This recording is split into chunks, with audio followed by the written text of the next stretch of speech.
आज will start with debentures. पूरे chapter को ना हम एक शॉट में कंप्लीट करेंगे। एक ही वीडियो के अंदर ना आपको एक ही मतलब लेक्चर में सारा चैप्टर कवर हो जाएगा। ठीक है, तो इसको फटाफट से स्टार्ट करते हैं। इशू ऑफ डिबेंचर का सबसे पहले मैं आपको इंपॉर्टेंस बता देता हूँ that this chapter will carry 10 marks. 10 number का जो है वो इसमें से पेपर आएगा। बहुत इंपॉर्टेंट है, बहुत इजी है, स्कोरिंग है।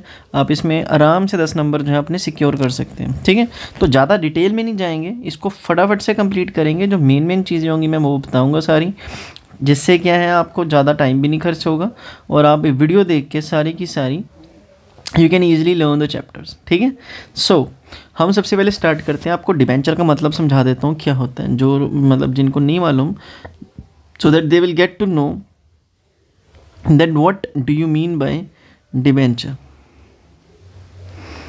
एक सेकेंड।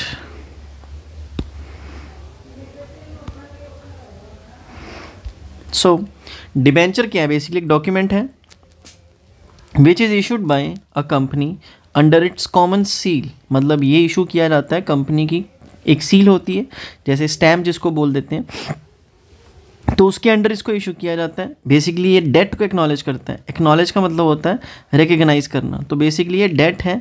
ठीक है, and it contains the term of the repayment. तो बेसिकली ये टर्म्स जो हैं रीपेमेंट की of a debt and payment of interest at specified rate. आप कभी भी देखेंगे जो डेट होता है उसके साथ एक प्रीफिक्स ऐड होता है, जैसे 8% डिबेंचर्स, 9% डिबेंचर्स, 10% डिबेंचर्स। तो ये परसेंटेज जो है ना, ये डेट का मतलब डिबेंचर्स के ऊपर जो कंपनी इंटरेस्ट रेट पे करती है, ये परसेंटेज जो है बेसिकली उसी का होता है। So this is what we call debentures. इसको और सिंप्लीफाई करते हैं। पहला पॉइंट है debenture is a type of loan. ठीक है, बेसिकली सिक्योर्ड लोन होता है, मतलब ये लोन नहीं होता, it is a type of loan, it is a sort of loan. ठीक है, सिक्योर्ड होता है बहुत। Number 2, debentures are issued under common seal.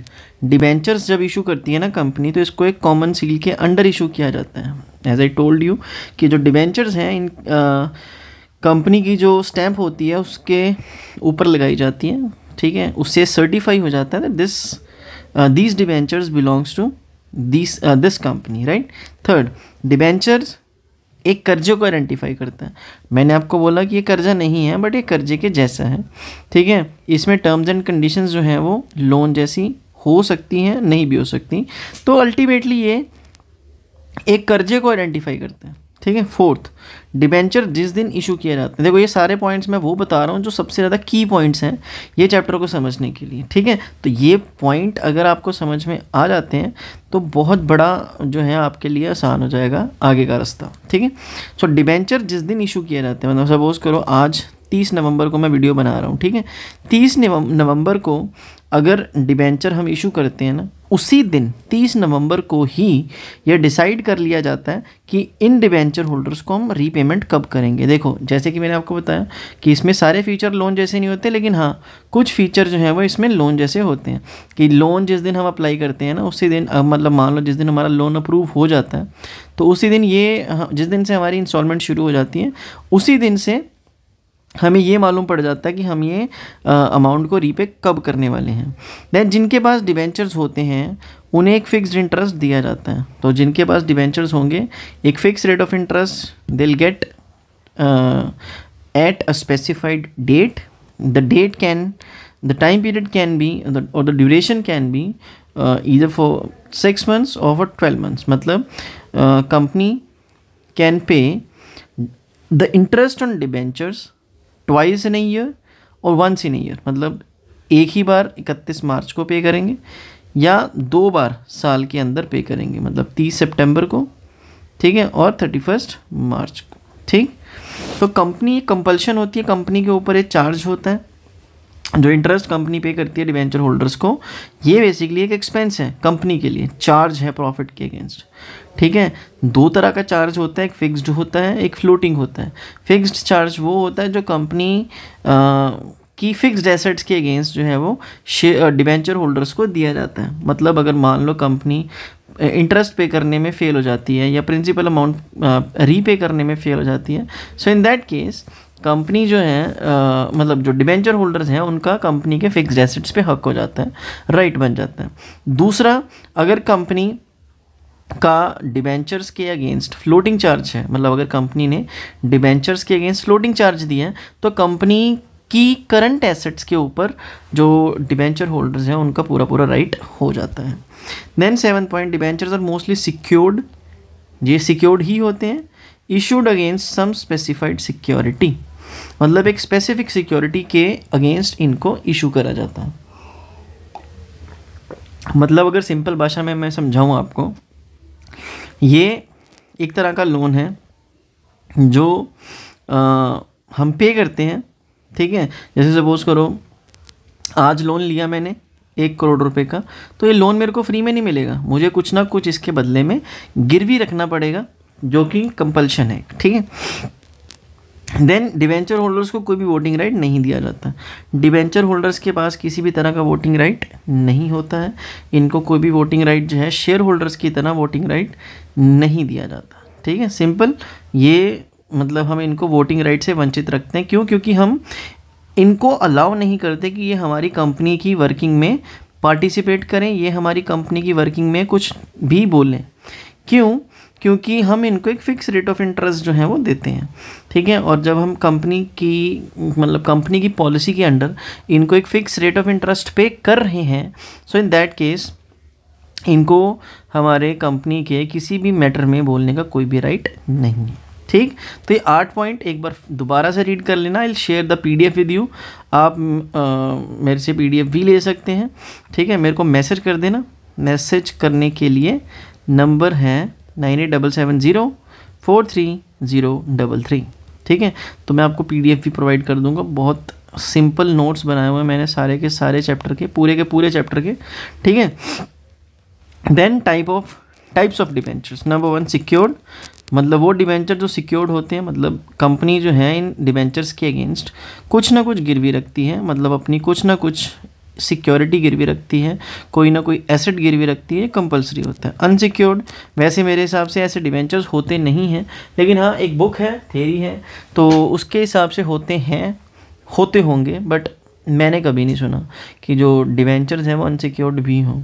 अगर लोगों ने डिबेंचर ही अनसिक्योर्ड परचेज़ करनी है ना, then why they won't purchase, why won't they go for shares, है ना। तो शेयर्स के केस में जाएंगे, वहाँ रिटर्न भी ज़्यादा है। अगर यहाँ पे सिक्योरिटी नहीं मिलनी है तो हम अपना पैसा यहाँ पे क्यों फंसाएं, है ना। एक तो रिटर्न भी कम है, ऊपर से सिक्योरिटी भी कोई नहीं है, ठीक है। तो अगर हमें रिस्क ही लेना तो हम शेयर्स के साथ क्यों ना लें, ठीक है। तो अनसिक्योर्ड डिबेंचर्स वो जिनके अगेंस्ट कंपनी कोई भी सिक्योरिटी जो है वो इशू नहीं करती। Third is redeemable debentures. अब रिडीमेबल डिबेंचर्स कौन से होते हैं? वो डिबेंचर्स जो रिडीम किए जा सकते हैं। वैसे नॉर्मली अगेन ये लिखा तो है यहाँ पे इररिडीमेबल, बट कंपनी जब भी डिबेंचर इशू करती है ना, अगेन उसी दिन ये डिसाइड कर लिया जाता है कि कंपनी डिबेंचर्स को रिडीम कब करेगी। तो इररिडीमेबल डिबेंचर्स भी ऐसा नहीं है कि डिबेंचर्स को रिडीम नहीं किया जा सकता। अगर हम डिबेंचर्स को ये अज्यूम कर रहे हैं that these are kind of loan, तो कंपनी जब भी लोन लेती है ना तो रीपे करती है, और रीपे करने का शेड्यूल जो है ना वो पहले दिन से ही फिक्स हो जाता है, ठीक है। तो redeemable debentures are those which can be redeemed after a specified और certain time period. Irredeemable debentures are those which can not be redeemed all through the company's life or the company's existence. Till the time company exists, these debentures cannot be redeemed. ऐसा वैसे नहीं होता। Then we have convertible debentures. Convertible debentures वो debentures होते हैं जो convert किए जा सकते हैं, मतलब debentures can be convert into shares, debentures can be converted into debentures, but some other form, like if we have already issued 10% debentures, it can be converted into 12% debentures, it can be converted into 11% debentures, just to lure the customers, just to lure the debenture holders कि वो पैसा ना मांगे, हम उनको रोक लेते हैं, ठीक है। नॉन कन्वर्टिबल डिबेंचर्स जो हैं वो डिबेंचर्स होते हैं जो कन्वर्ट नहीं किए जा सकते, राइट। मतलब जिनको कन्वर्ट नहीं किया जा सकता, they are called non convertible debentures, right. तो ये एक हमारा टाइप्स ऑफ डिबेंचर्स हैं, ठीक है। तो यहाँ पे ना रिडीमेबल का मैंने मतलब लिखा हुआ है, दैट रिडीमेबल मीन्स रीपेमेंट, पैसे की वापसी। अगर पैसा लिया डिबेंचर होल्डर से तो उसकी रीपेमेंट भी करनी है, हमने उसकी वापसी भी करनी है, दैट इज़ कॉल्ड रिडीमेबल और रिडेम्पशन। जैसे डिबेंचर इशू किए 31/7/2023 को, 3 साल का टेन्योर है, रीपेमेंट कब होगी इसकी? 31/7/2026, ठीक है। Then we have debenture holders can not participate in the profitability of the company, क्योंकि कंपनी इनको एक फिक्स्ड इंटरेस्ट पहले ही पे कर देती है। मतलब कंपनी अगर कमाएगी ना, तो जो कंपनी के प्रॉफिट्स होंगे उनके ऊपर डिबेंचर होल्डर्स का कोई भी शेयर या कोई भी जो हक है ना वो नहीं होगा, ना ही वो किसी भी हक को मतलब जस्टिफाई कर सकते हैं कि हमारा ये राइट है, हमें भी प्रॉफिट चाहिए। कंपनी इनको एक सिंगल रुपया प्रॉफिट नहीं देगी, क्यों? क्योंकि इनका कोई प्रॉफिट पे हक ही नहीं है, ठीक है, क्योंकि ये अपना पहले से ही फिक्स रेट ऑफ इंटरेस्ट जो है वो ले रहे हैं कंपनी से। Then debentures are issued with the prefix attached to it, ये मैं आपको ऑलरेडी बता चुका हूँ कि जो डिबेंचर्स हैं उनके आगे एक प्रीफिक्स लगा होता है, that is percentage. So that prefix is rate of interest which is fixed and given to debenture holders like 8% debentures, 10% debentures, 12% debentures. Then point number 11, interest paid by the company to the debenture holder is charged against profit। ये हम कर चुके हैं कि जो interest company debenture holders को पे करती है वो चार्ज होता है प्रॉफिट के अगेंस्ट। चार्ज का मतलब है एक्सपेंस, प्रॉफिट हो या ना हो इंटरेस्ट ऑन डिबेंचर आपको पे करना ही पड़ता है या पड़ेगा, ठीक है, because it is a charge against profit. Company debenture holders के ऊपर जो है वो फिक्स इंटरेस्ट पे करेगी ही करेगी, चाहे आपके पास पैसे की अवेलेबिलिटी है, चाहे आपके पास पैसे की अवेलेबिलिटी नहीं है। देन ये एक पॉइंट था जिसको मैंने एक एग्जांपल के साथ एक्सप्लेन करा था, दोबारा से समझते हैं। इंटरेस्ट पेड ऑन डिबेंचर्स, जो भी इंटरेस्ट डिबेंचर होल्डर्स को पे किया जाता है विल बी एन एक्सपेंस होगा which will give the company the benefit of tax saving. मतलब ये एक ऐसा एक्सपेंस है जो कंपनी का टैक्स बचाता है, ठीक है। कंपनी जो भी इंटरेस्ट जो है डिबेंचर होल्डर्स को पे करती है ना, उन डिबेंचर्स के ऊपर कंपनी जो है इंटरेस्ट पे टैक्स पे नहीं करती है, उस खर्चे के ऊपर जो है वो टैक्स की बचत कर दी जाती है। कैसे बताते हैं। अब यहाँ पे सबसे पहले देखो कि यहाँ पे बोल रहे हैं इंटरेस्ट ऑन डिबेंचर कितना है? 40,000, राइट। प्रॉफिट्स बिफोर टैक्स कितने हैं? 1 लाख, ठीक है। इंटरेस्ट ऑन डिबेंचर 40,000 है, प्रॉफिट बिफोर टैक्स 1 लाख रुपया है, ठीक है। टैक्स का रेट है 30%, राइट। सो कंपनी के केस में वैसे भी फ्लैट 30% होता है, अगर कंपनी इंडियन है, और अगर कंपनी फॉरेन की है तो 40% होगा, ठीक है। तो यहाँ पे है ना 2 सिचुएशंस को अज्यूम किया। कंपनी पहले सिचुएशन में इंटरेस्ट को प्रोवाइड कर रही है, दूसरे केस में इंटरेस्ट को प्रोवाइड नहीं कर रही। तो अगर मैं प्रॉफिट एंड लॉस अकाउंट बनाता हूँ, प्रॉफिट हमारे पास हमने पहले ही बोला 1 लाख रुपये है, इंटरेस्ट जो है डिबेंचर्स का वो कितना है? 40,000, ठीक है, 40,000 है। तो 40,000 मैंने इंटरेस्ट ऑन डिबेंचर लिख दिया। प्रॉफिट कितना बचा? 60। तो अगर 60,000 का 30% किया जाए तो टैक्स कितना बनता है हमारा? 18,000 रुपये। तो मैंने 18,000 रुपये टैक्स भर दिया। मेरे पास प्रॉफिट्स की कितनी अवेलेबिलिटी हुई? 42,000 रुपीज़। मतलब मेरे को टैक्स कितना भरना पड़ा? सिर्फ 18,000, ठीक है। आगे चलते हैं। दूसरी सिचुएशन में हमने बोला कि इंटरेस्ट नहीं पे करेंगे, तो ऐसे में फिर क्या होगा?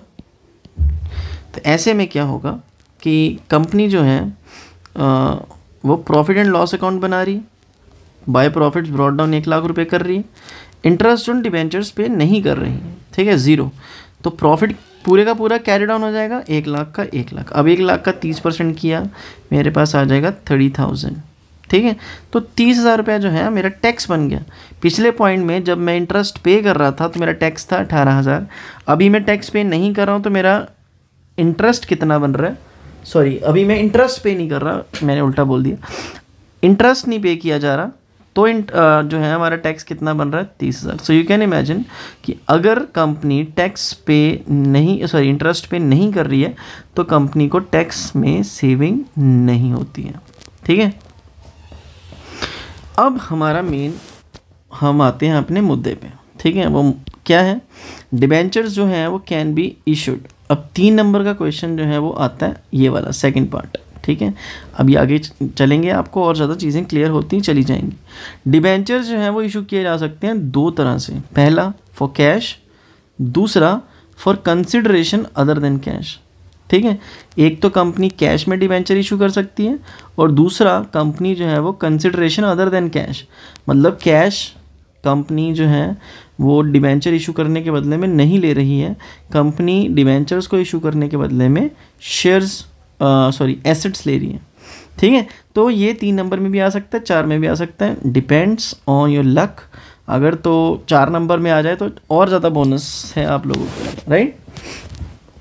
सो debentures issued but against an asset, ये जो for consideration other than cash है ना, तो मैंने आपको बताया कि कंपनी जो है इस केस में डिबेंचर जो है इशू कर रही है अनडाउटेडली, बट उसके बदले में कंपनी कैश नहीं ले रही है, उसके बदले में कंपनी जो है वो कोई ना कोई एसेट परचेज कर रही है। ठीक है, तो सबसे पहला पॉइंट है फॉर कैश।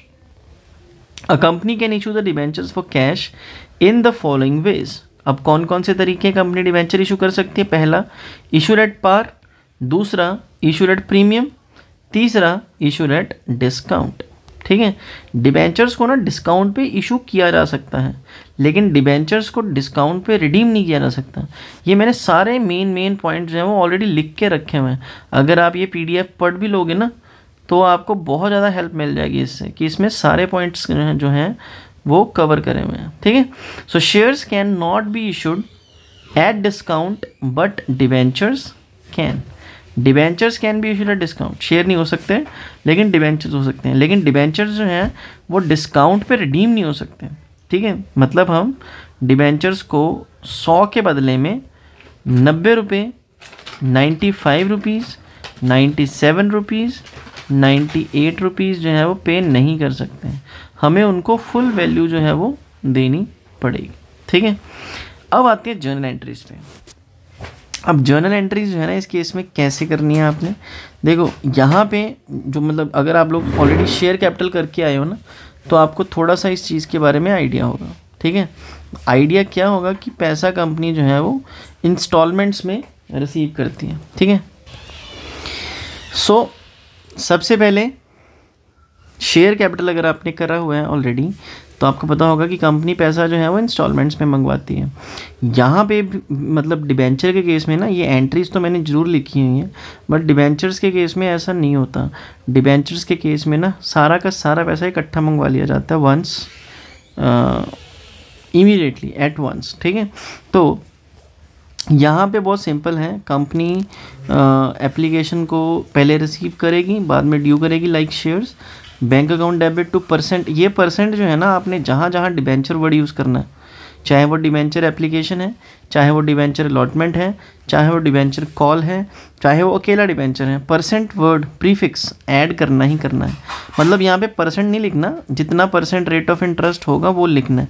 अगर 8% है तो 8%, 10% है तो 10%, 9% है तो 9%। सो पहली entry bank account debit to percent debenture application, मतलब सेकेंड एंट्री जो है इसी पार्ट की वो क्या होगी, percent debenture application account debit to percent debentures. मतलब कि जो डिबेंचर्स हैं वो ड्यू कर दिए, पहले रिसीव करा एप्लीकेशन मनी, बाद में उसको ड्यू कर दिया। अब एक और चीज़ वेरी इंपॉर्टेंटली जस्ट अंडरस्टैंड कि हम शेयर कैपिटल जो है वर्ड यूज़ करते थे, शेयर्स के साथ कैपिटल वर्ड लगाते थे। डिबेंचर के साथ कैपिटल वर्ड नहीं लगाना, आपने अकेला लिखा हुआ है ना, इसमें हमेशा फेस वैल्यू लिखी जाएगी, लेकिन इसके साथ कैपिटल वर्ड यूज़ नहीं किया जाएगा। क्यों?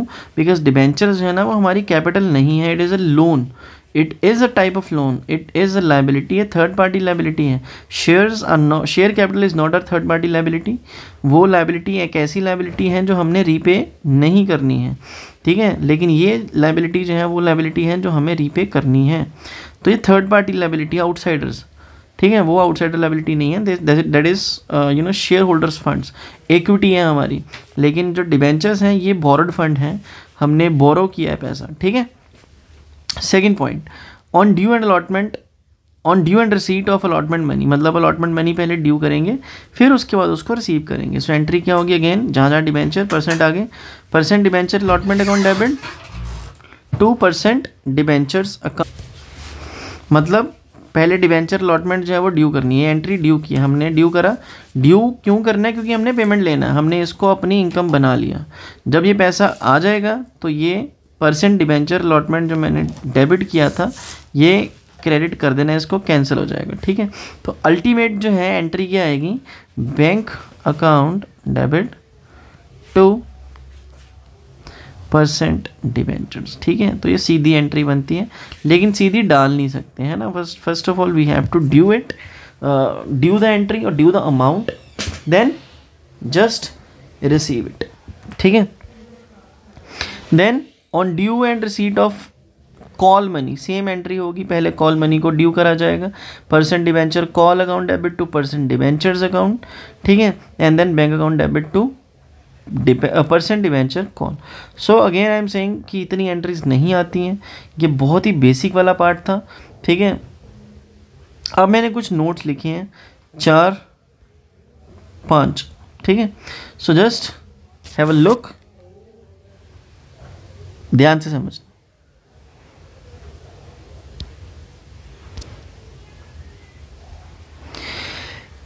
In most of the cases company issued the debentures, मतलब ज़्यादातर केसेस में ना कंपनी डिबेंचर इशू करती है, and call all the money in one go. जैसे कि मैंने आपको पहले बताया, कंपनी डिबेंचर इशू करती है अनडाउटेडली, लेकिन सारा का सारा पैसा जो है वो इकट्ठा मंगा लिया जाता है। There is no case of instalment. ये ज़्यादातर केसेस में जो है वो ऐसा ही होता है। ठीक है, जो मैंने आपको पहले बताया कि कंपनी जो है वो डिबेंचर्स का सारा पैसा इकट्ठा मंगवा लेती है। ठीक है, तो अलॉटमेंट के टाइम पे या कॉल के टाइम पे कुछ मंगवाना, इंस्टॉलमेंट्स बनाना, एज सच कुछ नहीं होता। ठीक है, number 2, the word capital is not to be use with debentures, as debentures are not the part of the capital, rather it is borrowings. ठीक है, जो वर्ड कैपिटल है ना, ये भी मैं आपको ऑलरेडी बता चुका हूँ कि जो कैपिटल वर्ड है हमने यूज़ नहीं करना डिबेंचर के साथ। क्यों? क्योंकि डिबेंचर हमारी कैपिटल है ही नहीं। डिबेंचर जो है ना वो कैपिटल का हिस्सा नहीं है, रादर डिबेंचर्स जो हैं वो हमारी बोरोइंग्स हैं, जिसको हम आसान भाषा में थर्ड पार्टी लायबिलिटी कहते हैं, आउटसाइडर्स लायबिलिटी। ठीक है, तीसरा point, discount allowed at the time of issue of debenture is to be considered as the loss to the company, hence debited. जब कंपनी डिबेंचर्स को इशू कर रही है ना, तो उस टाइम पे कंपनी जो डिस्काउंट दे रही है डिबेंचर होल्डर्स को, वो कंपनी के लॉसेस होते हैं, है ना, तो इनको डेबिट किया जाता है। तो आप जब डिस्काउंट इशू के टाइम पे दे रहे हो तो आप दो तरह से एंट्री डाल सकते हो, discount on issue of debentures debit. ठीक है, discount on issue of debentures account debit, और else you can also make an entry that is loss on issue of debentures account debit. ठीक है, तो दोनों एंट्रीज वैलिड हैं, दोनों entries ठीक हैं। तो आप डिस्काउंट का जो है वो डिस्काउंट भी लिख सकते हैं, आप डिस्काउंट का लॉस भी लिख सकते हैं, it is your wish. Note number 4, discount on issue of debenture is termed as fictitious asset. ठीक है, वैसे ही आपके सिलेबस का पार्ट है नहीं, लेकिन फिर भी समझ लो कि जो डिस्काउंट कंपनी डिबेंचर्स को इशू करने के टाइम पे देती है, डिस्काउंट ऑन शेयर्स जो कंपनी शेयर्स को इशू करने के टाइम पे देती है ना, वो कंपनी की फिक्टिशियस एसेट होती है।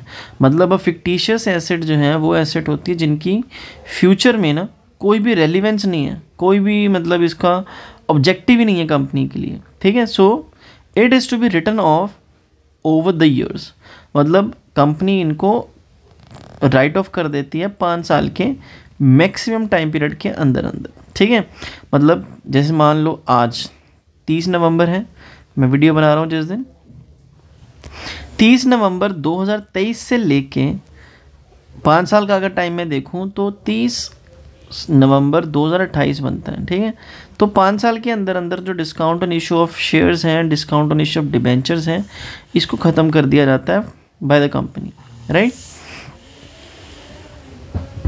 सो ये 4 नोट्स थे, इंपॉर्टेंट थे, kindly have a look once again. ठीक है, अब एक क्वेश्चन करा हुआ है वो देख लेते हैं। अब कंपनी ने 5000 डिबेंचर्स जो हैं वो 12% रेट ऑफ इंटरेस्ट के हिसाब से 100 रुपये के अमाउंट के हिसाब से जो है वो इशू कर दिए। ठीक है, कंपनी ने 5,000 डिबेंचर इशू करें, 12% रेट ऑफ इंटरेस्ट है, 100 रुपये का एक डिबेंचर है। ठीक है, एप्लीकेशन पे कंपनी 30 रुपये मंगवा रही है, जिसमें प्रीमियम भी है 5 रुपये का, और 25 रुपये जो है वो एप्लीकेशन की अमाउंट है। अलॉटमेंट पे कंपनी 40 रुपये मंगवा रही है, और जो कॉल है कंपनी उस कॉल पे 35 रुपये जो है वो मंगवा रही है। तो एंट्रीज डाल दो बस, सिंपल। पहली एंट्री होगी रिसीव, फिर ड्यू, देन ड्यू रिसीव। ठीक है, तो पहली एंट्री होगी bank account debit to 12% debenture application account. अब 6,000 डिबेंचर्स जो हैं उसकी एप्लीकेशन आ गई, यहाँ पे लिखा है ना 5,000 इशू किए हैं, 6,000 की एप्लीकेशंस आ गई, मतलब 1,000 शेयर्स जो हैं उन 1,000 शेयर्स पे हमने 30 रुपया जो है वो एक्स्ट्रा रिसीव किया। ठीक है, 30,000 का सरप्लस आ गया मेरे पास। तो इस सरप्लस को कहाँ एडजस्ट किया जाएगा? अलॉटमेंट के अंदर। ठीक है, हम रिफ़ंड नहीं करेंगे, क्यों? क्योंकि हमने इनको रिजेक्शन नहीं दिया, हमने इनको होल्ड पे रखा था कि मे भी शायद आपको मिल जाए, लेकिन इनको नहीं मतलब पूरे नहीं मिले। हमने इनके जो सरप्लस अमाउंट है, सरप्लस मनी है, उसको अलॉटमेंट में आगे एडजस्ट कर देंगे। ठीक है, कैसे करेंगे लेट्स सी। पहली एंट्री है bank account debit to debenture application and allotment, 1,80,000 आ गया, क्योंकि एप्लीकेशन 6,000 आए हैं, 30 रुपये के हिसाब से इट इज़ 1,80,000। अब जब इसको ड्यू किया जाएगा then 12% debenture application account debit, जितना अमाउंट यहाँ पे डेबिट हुआ डिवेंचर एप्लीकेशन अकाउंट के अंदर, उतना अमाउंट ही जो है वो क्या हो जाएगा? क्रेडिट हो जाएगा। ठीक है, सॉरी, जितना क्रेडिट हो उतना डेबिट हो जाएगा। तो पहले क्रेडिट 1,80 हुआ, यहाँ भी 1,80 डेबिट करेंगे टू 12% डिबेंचर्स। तो मैंने आपको बोला कि परसेंट जो डिबेंचर्स है ना उसमें हमेशा फेस वैल्यू आएगी। ये मैंने आपको ऊपर एंट्रीज के टाइम पे भी दिखाया था। सी, परसेंट डिबेंचर्स जो है हमेशा फेस वैल्यू रिकॉर्ड करेगा। फेस वैल्यू का मतलब है नॉमिनल वैल्यू, जो शेयर की असल वैल्यू है, विदाउट प्रीमियम, विदाउट डिस्काउंट, जो पार वैल्यू होती है। ठीक है, तो पार वैल्यू कितनी है? 25, क्योंकि 5 रुपये तो प्रीमियम है, वो अलग लिखेंगे। तो 5,000 डिबेंचर्स को 25 से जब मैंने मल्टीप्लाई किया सो इट बिकम्स 25, क्योंकि डिबेंचर्स तो मैंने इशू कितने कर रहे हैं? 5,000 ही कर रहे हैं, तो 25 रुपये के हिसाब से 125 हो गया। प्रीमियम कितना है एक डिबेंचर के ऊपर? 5 रुपये। तो 5,000 को 5 से मल्टीप्लाई किया, कितना हो गया? Again 2500, sorry 25,000। ठीक है, तो बाकी जो अमाउंट है वो एडवांस, वो जो सरप्लस बच गया था, जो हमारे पास पैसा एक्सेस में आ गया था, वो कॉल्स इन एडवांस हो जाएगा। या आप यहाँ पे शेयर अलॉटमेंट भी लिख सकते हैं, डिबेंचर अलॉटमेंट सॉरी, या आप कॉल्स इन एडवांस जो है उसको भी लिख सकते हैं। ठीक है, देन अब डिबेंचर अलॉटमेंट का टाइम आ गया है ना, दूसरा इंस्टॉलमेंट मंगवाने का टाइम आ गया, क्योंकि अब डिबेंचर्स अलॉट होंगे तो कंपनी क्या करती है, पहले डिबेंचर्स की अलॉटमेंट की अमाउंट को ड्यू करेगी, क्योंकि ये हम पहले इसको इनकम बनाएंगे। तो हमने उसको इनकम बनाया 12% debenture allotment account debit to 12% debentures account. ठीक है, तो परसेंट डिबेंचर्स हमेशा क्रेडिट होगा क्योंकि लायबिलिटी है, लेकिन it is not capital, right. So 12% debenture allotment account debit to 12% debentures account. कितने नंबर ऑफ डिबेंचर्स हैं? 5,000। अलॉटमेंट का अमाउंट कितना है? 40 रुपये। तो 5,000 को अगर मैं 40 से मल्टीप्लाई करता हूँ तो it will become 2 lakh rupees, right. लेकिन जब मैं रिसीव करूँगा, टोटल मैंने 2 लाख रुपये रिसीव करना है, जिसमें से 30,000 मेरे पास ऑलरेडी आ चुका है, ये वाला अमाउंट। ठीक है, तो ये माइनस हो जाएगा जो ऑलरेडी रिसीव कर लिया। तो अलॉटमेंट कितनी रिसीव करी जाएगी कंपनी के एंड पे? 1,70,000। तो एंट्री क्या आएगी?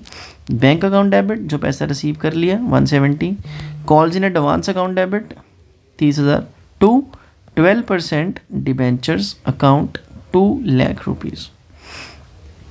नाउ कॉल का टाइम आ गया, तो 12% डिबेंचर कॉल, 2% डिबेंचर्स।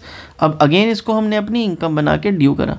तो जब यहाँ पे परसेंट डिबेंचर कॉल को डेबिट करने का बड़ा सिंपल सा रीज़न है कि हमने डिबेंचर्स को अपना डेटर बना लिया, डिबेंचर होल्डर्स को।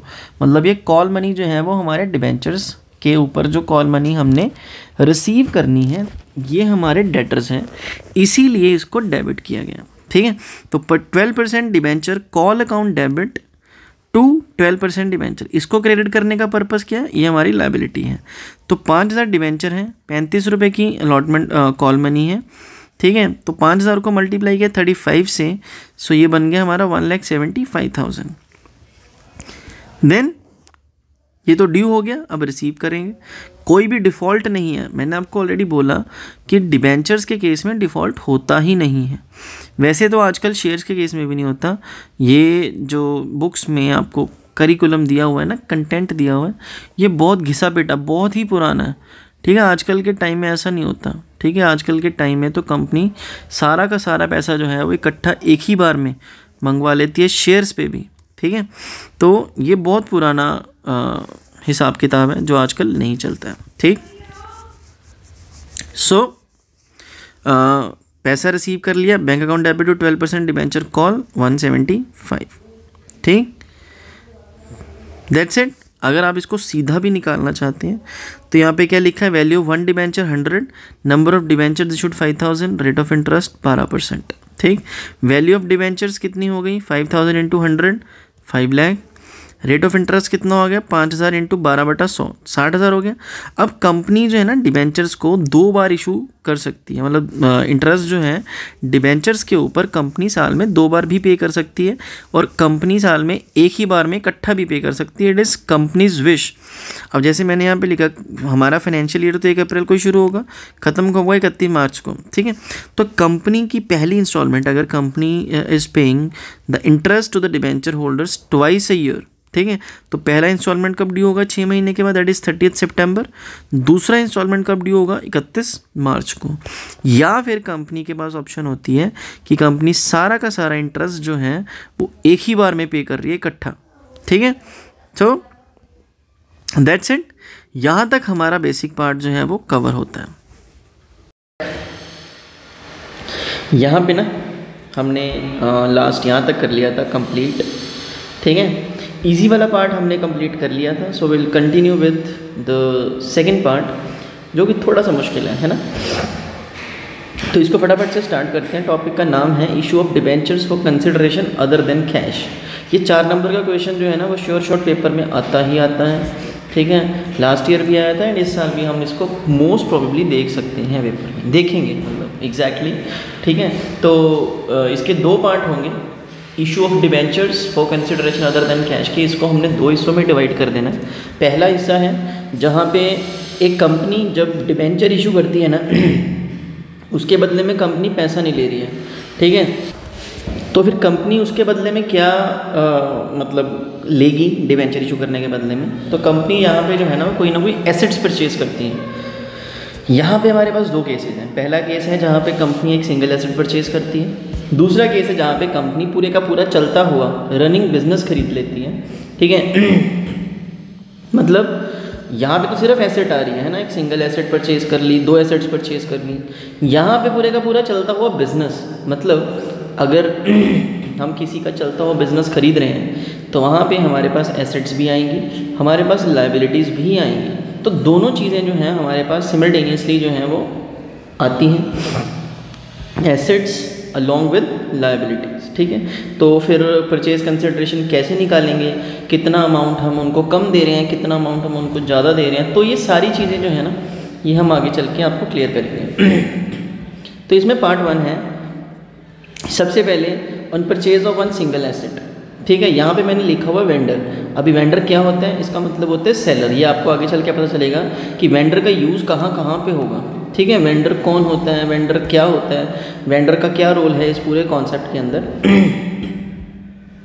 सो on purchase of single asset, in this case the company purchased 1 single asset and against which company issued the debentures to the vendor. Now vendor कौन है, सेलर। सेलर हमें asset बेचता है और उसके बदले में हमारे से कैश नहीं लेता है, उसके बदले में वो हमारे से डिबेंचर्स ले लेता है ना।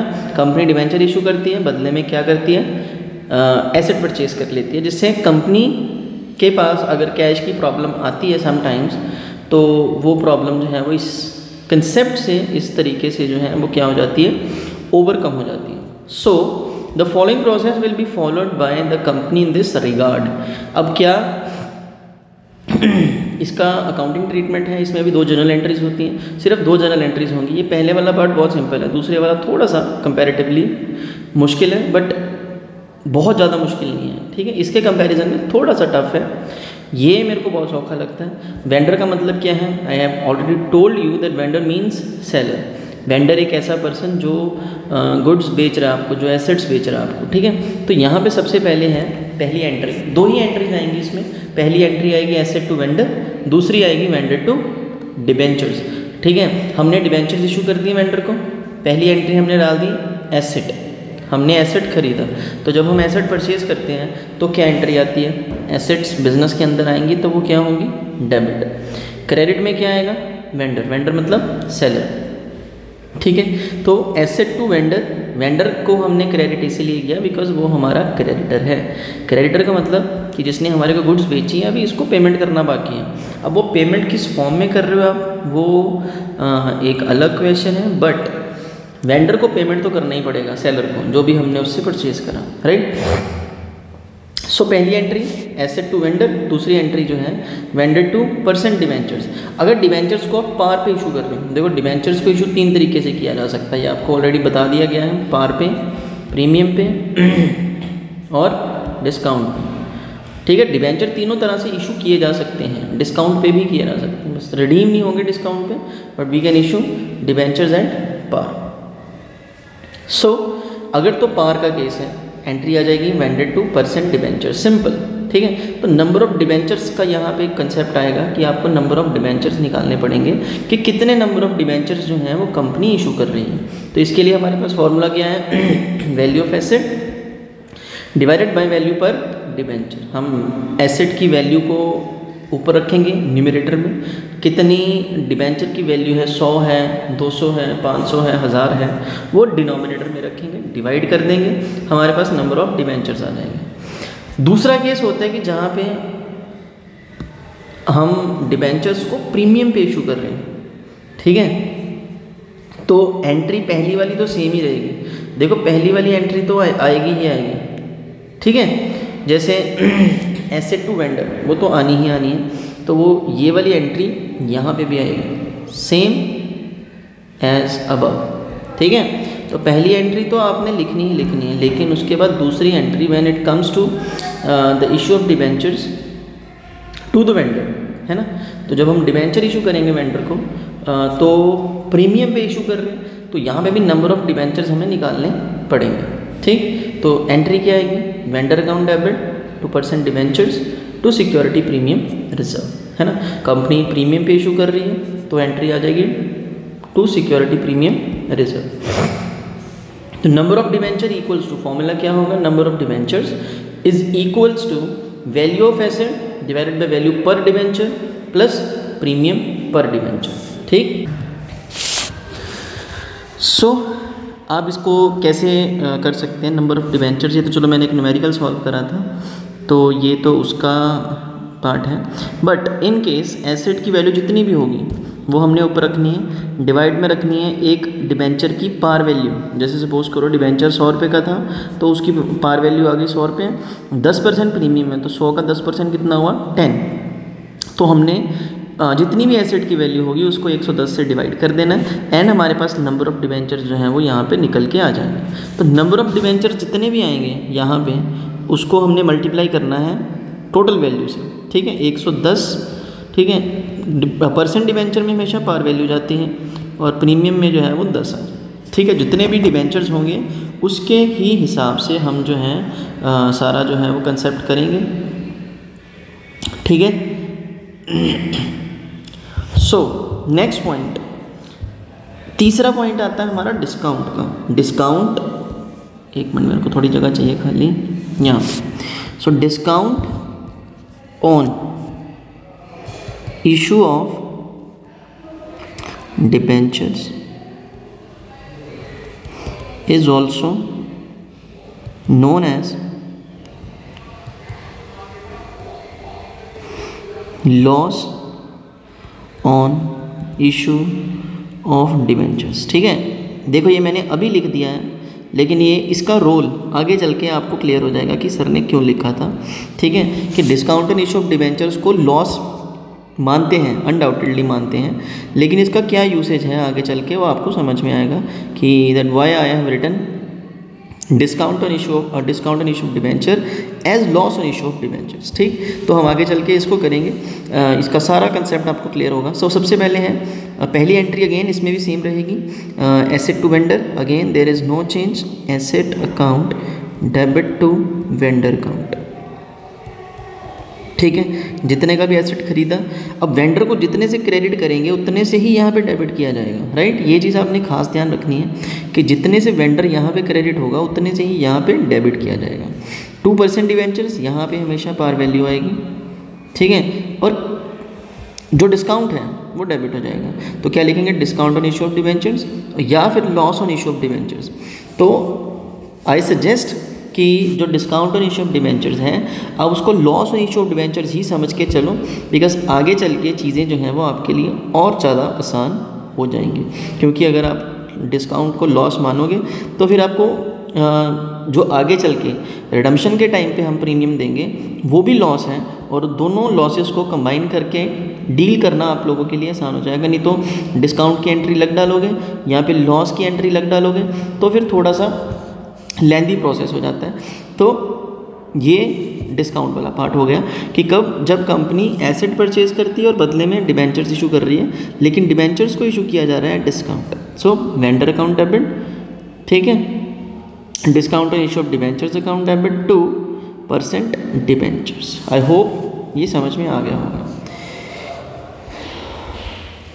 हाँ, यहाँ पे कुछ क्वेश्चंस मैंने लिखे थे, नोट्स बनाए थे। Can a company issue debentures at discount? Yes. Can a company redeem the debentures at discount? No. Company debentures को डिस्काउंट पे इशू जरूर कर सकती है, कंपनी डिबेंचर्स को डिस्काउंट पे रिडीम नहीं कर सकती, ठीक है। देन ये क्वेश्चन नंबर 9 है, बुक है DK गोयल की। सो आप प्लीज़ अगर आपको रेफ़र करना हो तब ज़रूर कर सकते हैं, ठीक है।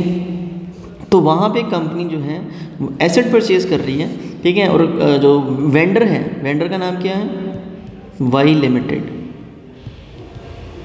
ठीक। तो पहली एंट्री आ जाएगी asset account debit to Y company account, ठीक है। तो कितने की एसेट्स परचेज करी हैं, 10,45,000 की, 10,45,000। सो अगर डिबेंचर्स को पार पे इशू किया गया है, ठीक है, तो सिंपल नंबर ऑफ डिबेंचर्स निकालो। अगर डिबेंचर का रेट जो है वो 100 रुपीज़ है, 100 रुपीज़ ईच, ठीक है, एक डिबेंचर का प्राइस जो है वो 100 रुपया है। तो 10,45,000 के बदले में हमें कितने डिबेंचर इशू करने पड़ेंगे, तो बस सिंपल इसको 100 से डिवाइड कर देंगे। तो कितने नंबर ऑफ डिबेंचर्स आ गए, 10,450। डन। तो पहली entry asset to vendor, vendor का नाम वाई लिमिटेड। अब यहाँ पे आपको एसेट का नाम भी दिया होगा। अब सपोज करो यहाँ पे एसेट का नाम है मशीनरी, तो मशीनरी अकाउंट डेबिट हो जाएगा टू वेंडर अकाउंट, मतलब टू वाई कंपनी अकाउंट, ठीक है। अगर डिबेंचर्स को पार पे इशू किया गया है, दूसरी एंट्री क्या होती है, पहली एंट्री एसेट टू वेंडर, दूसरी वेंडर टू % डिबेंचर्स। 14% रेट है डिबेंचर्स के इंटरेस्ट का, तो कंपनी का नाम है वाई कंपनी। मैंने आपको बोला था जितने से इसको क्रेडिट करेंगे उतने से ही यहाँ पे डेबिट करेंगे, बाकी सारा कुछ बाद में देखेंगे। डिस्काउंट है कि पार है कि प्रीमियम है, नो मैटर, ठीक है, no matter to us, but what matters to us is कि जो अमाउंट यहाँ पे हमने क्रेडिट किया है उतने से ही इसको यहाँ पे डेबिट करना पड़ेगा, जरूरी। 2% डिबेंचर्स, परसेंट का रेट है 14, ठीक है, तो 14% डिबेंचर्स हो गए, 10,45,000, 10,45,000, ठीक। तो नंबर ऑफ डिबेंचर्स मैंने कैसे निकाले, value of asset divide by value of debenture. 10,45,000 के डिबेंचर्स हैं, 100 रुपये का एक है, डिवाइड कर दिया एंड विल हैव 10,450 डिबेंचर्स, ठीक है ना। अगर इन्हीं डिबेंचर्स को प्रीमियम पे इशू किया जाता, अब प्रीमियम कितना है, अगेन प्रीमियम है 10%। तो मैं आपको एंट्रीज जो है वो अलग से डाल के दिखाता हूँ, so you can see here. तो पहली एंट्री है एसेट टू वेंडर, है ना, मशीनरी परचेज की, तो एंट्री आ जाएगी machinery account debit to Y company account. तो कितने की एसेट थी, 10,45,000, 10,45,000। So being machinery purchased, machinery खरीद ली गई है, बीइंग मशीनरी परचेज्ड। नंबर 2, अब यही मशीनरी के बदले में हम उनको डिबेंचर्स इशू कर रहे हैं, वो भी प्रीमियम पे। अब 100 रुपये का एक डिबेंचर है, 100 ईच, 10% प्रीमियम है, 10% प्रीमियम। अब 10% का मतलब क्या हुआ, 10 रुपये, 100 का 10 करेंगे तो एक डिबेंचर की वैल्यू जो है वो कितनी आ गई, 110 इंक्लूडिंग प्रीमियम। सो अगर मुझे नंबर ऑफ डिबेंचर्स यहाँ पे निकालने हैं तो मैं क्या करूँगा, formula value of asset, entry बाद में डालते हैं, पहले इसको नंबर ऑफ डिबेंचर्स कैलकुलेट कर लो। Value of asset divide by value per debenture, ठीक है, value per debenture plus premium per debenture, ठीक है जी। तो वैल्यू कितनी है, 10,45,000 मतलब 10,45,000 divide by 100 plus 10, so 10,45,000 divided by 110। तो कितने नंबर ऑफ डिबेंचर्स निकल के आपके सामने आ जाएंगे, वी गॉट 9,500 डिबेंचर्स। डिबेंचर जो है ना कभी भी फ्रैक्शंस में नहीं आएंगे, ठीक है, मोस्ट प्रोबेबली जो है ये राउंड फिगर में ही आएगा।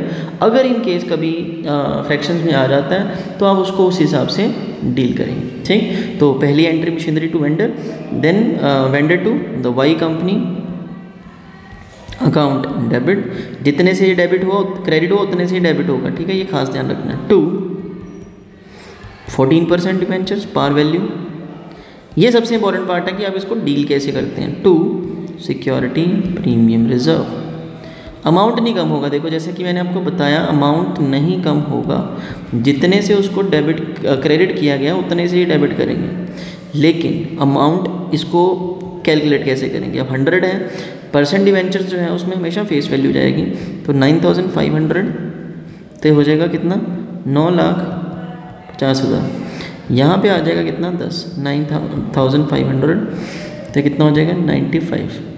तो आप इन दोनों को जब ऐड करेंगे ना 9,50,000 और 95,000, ठीक है, तो इनको प्लस करने के बाद you will have the same amount, that is 10,45,000, ठीक है। सो आई होप ये समझ में आ गया होगा। इसी को तीसरा पार्ट जो है इसका थर्ड, जिसको हमने डिस्काउंट पे इशू किया, debentures are issued at discount against asset, ठीक है, debentures are issued at 10% discount. Done. Debenture की वैल्यू कितनी है,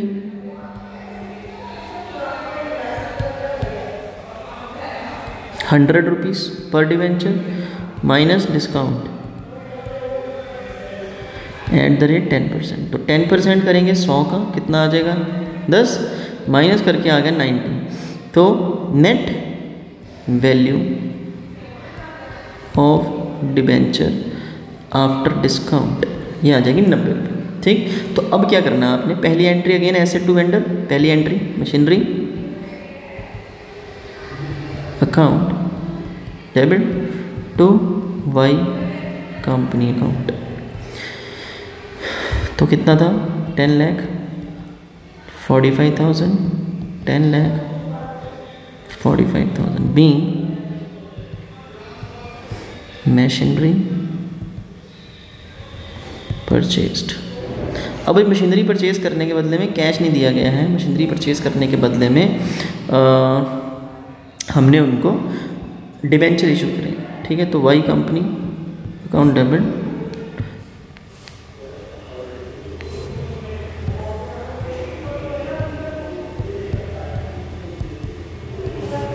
टू 14% डिबेंचर्स,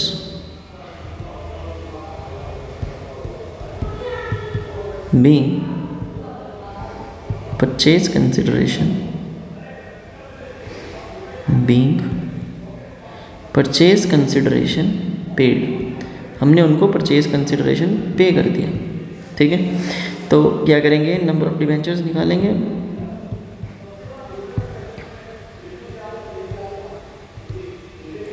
$10,45,000 की वैल्यू डिवाइड कर देंगे 90 से, ठीक है। सो 10,45,000 डिवाइडेड बाय 90, 10,45,000 डिवाइड बाय 90, तो ये नंबर निकल के आ रहा है 10,611, ठीक है। तो 10,611 डिबेंचर्स आ जाएंगे, फ्रैक्शंस में आ गया आई गेस डिस्काउंट का अमाउंट जो है ना वो हमारे क्वेश्चन में कुछ और होगा, एक बार चेक कर लेते हैं। वैसे फ्रैक्शंस में बहुत रेयर चांसेस होते हैं कि आता नहीं है।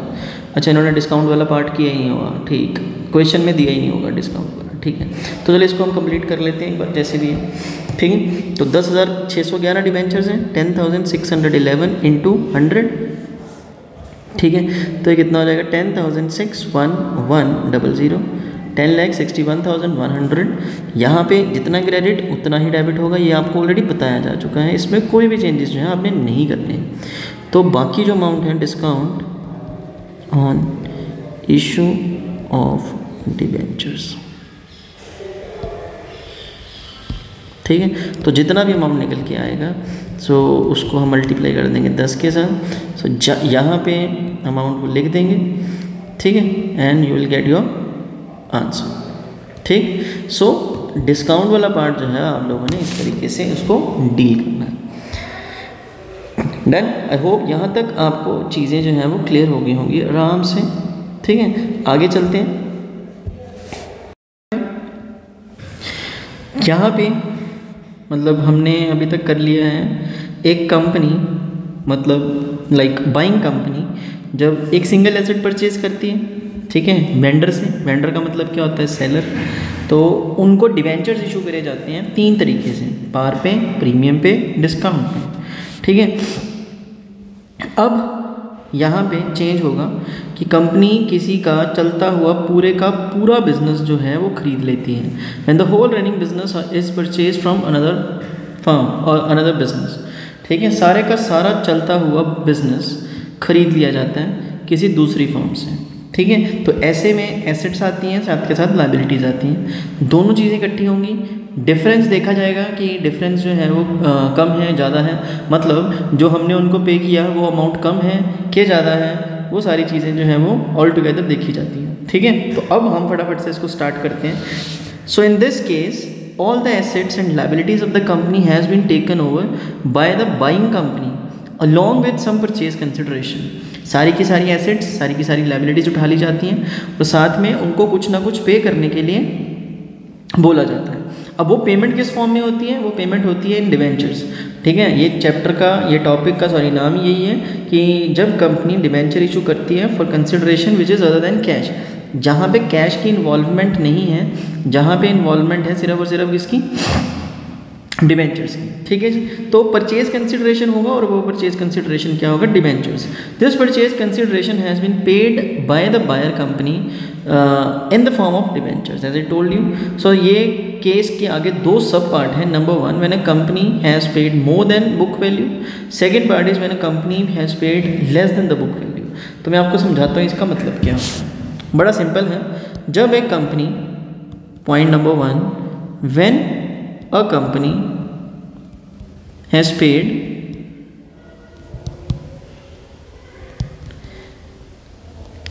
more than the value of the business। देखो बहुत सिंपल सी चीज़ है। अब मैं आपको इसका एग्जांपल समझाता हूँ। मैंने एसेट्स टेक ओवर की 10 करोड़ लगा लो, 10 लाख लगा लो, कुछ भी, ठीक है।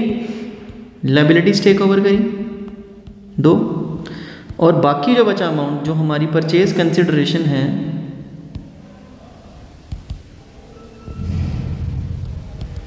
वो अभी मैंने करनी है 10 की, ठीक है। तो नेट अमाउंट जो निकलेगा वो क्या निकलेगा, जैसे सपोज एसेट्स तो टेक ओवर हुई 10 की, लायबिलिटीज टेक ओवर हुई 2 की, और अभी भी स्टिल मतलब मैंने लायबिलिटीज़ तो टेक ओवर करी, मतलब लायबिलिटी अब पे मैं करूँगा, ठीक है। लेकिन 10 का अमाउंट जो है वो अभी और पे करना है, तो टोटल मुझे कितना पे करना है, 12। बिजनेस की वैल्यू कितनी है, 10, तो मैं कितना एक्स्ट्रा भर रहा हूँ, 2। तो ये 2 रुपये जो एक्स्ट्रा भरे जा रहे हैं ये कंपनी के अच्छे नाम की वजह से भरे जा रहे होंगे। जब भी हम किसी भी बिज़नेस को टेक ओवर करते हैं और उसकी नेट वर्थ, मतलब जितनी भी उस बिज़नेस की वैल्यू है उससे ज़्यादा पे करते हैं, तो जो डिफरेंस होगा ना वो होगा हमारा गुडविल, ठीक है। तो ये बैलेंसिंग फिगर आती है ऐसे पॉइंट में जब भी हम ऐसे क्वेश्चन करते हैं। जैसे अगर मैं एंट्रीज बनाऊँ, एंट्रीज में भी 2 ही बनेंगी।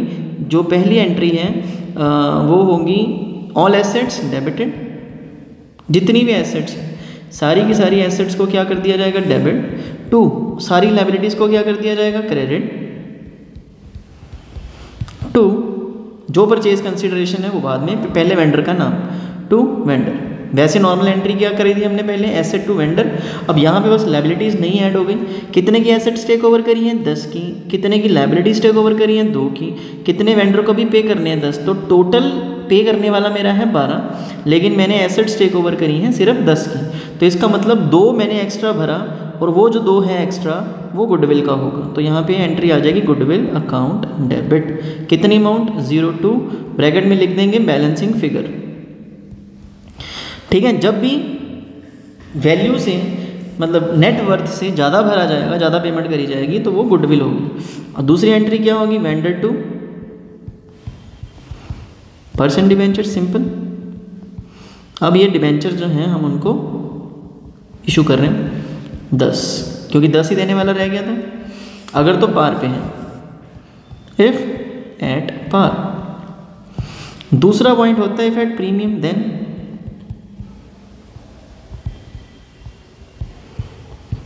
तो पहली एंट्री सेम रहेगी। मैं लिख देता हूँ फिर भी, कई बार बच्चों का कंफ्यूजन हो जाता है। First entry will be same as above. ठीक है, दूसरी एंट्री, अब प्रीमियम है तो यहाँ पे नंबर ऑफ डिवेंचर्स निकालने पड़ेंगे। तो एंट्री क्या डाली, asset to vendor, vendor to percent debentures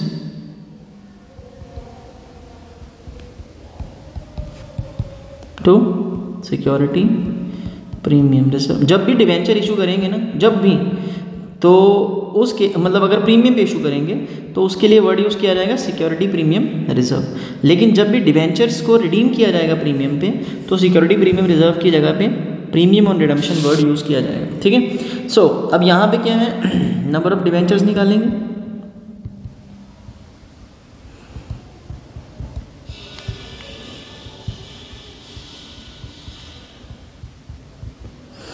premium है 10%, तो फेस वैल्यू के ऊपर 10% लगाया, कितना, 1 आ गया।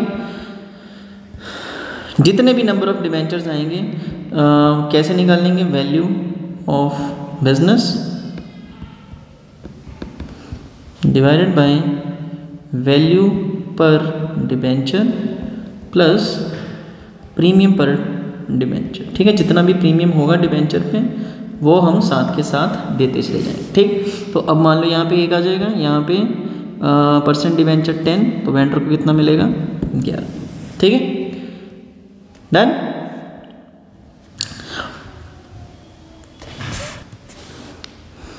वेंडर को अगर 10 का कमिट किया तो 10 ही आएगा, यहाँ पे डिवेंचर्स 9 के आ जाएंगे, राइट। तो मैंने थोड़ा सा उल्टा लिख दिया था।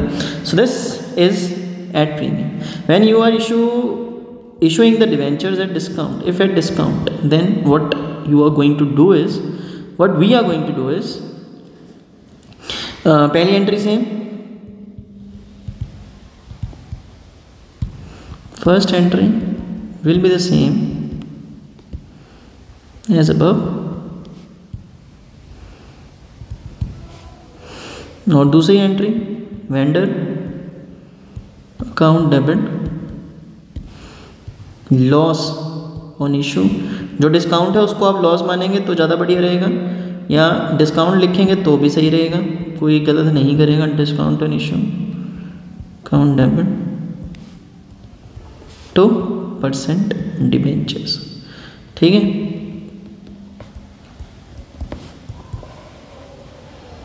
That's it.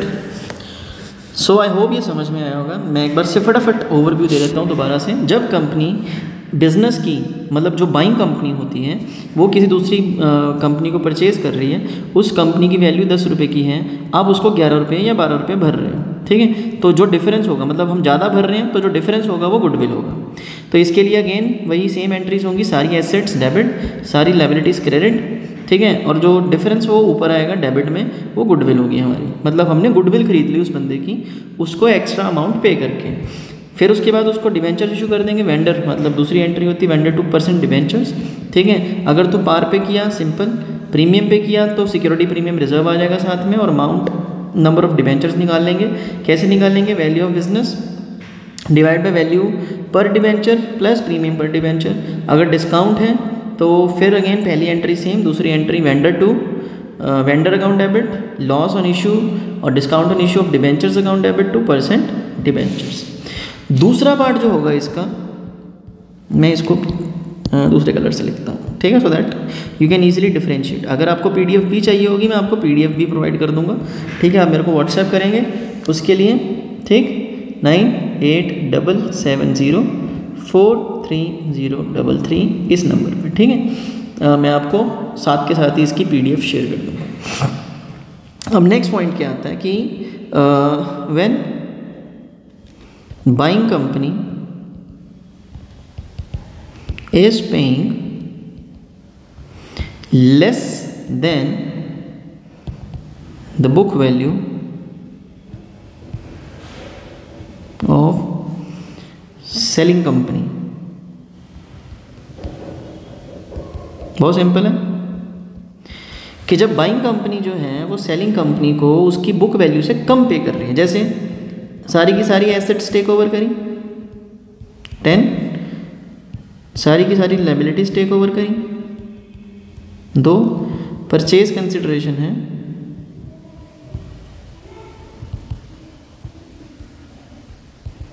7, ठीक है। तो मतलब कहने का, जो कंपनी बिजनेस को खरीद रही है उसको पे कितना करना है? उसको पे करना है 9 टोटल, लेकिन हमने एसेट्स टेक ओवर कितने की करी है?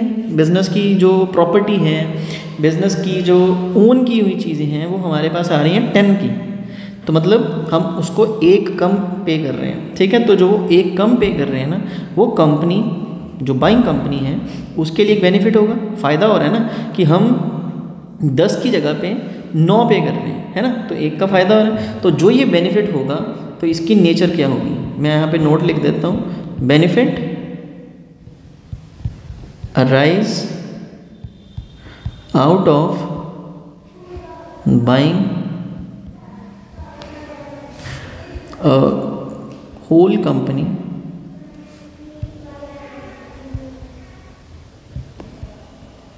which is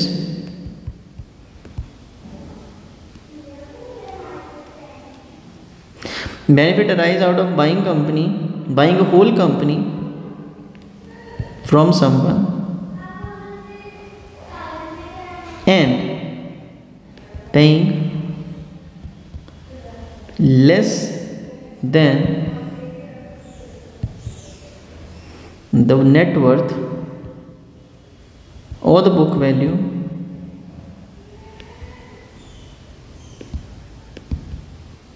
of that company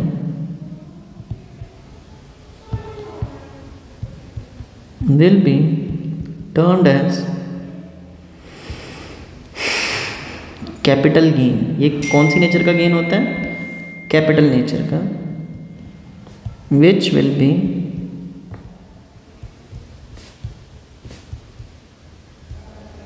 transfer to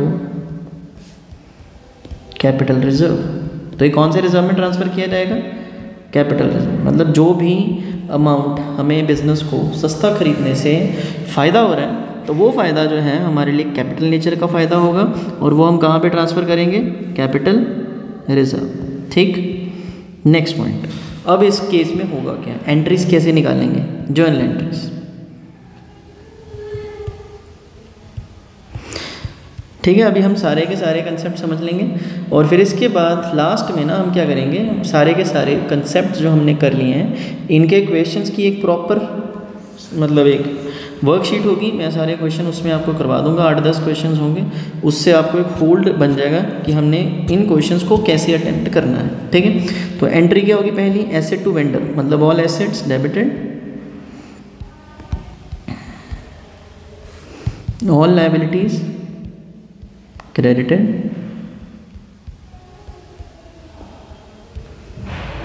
to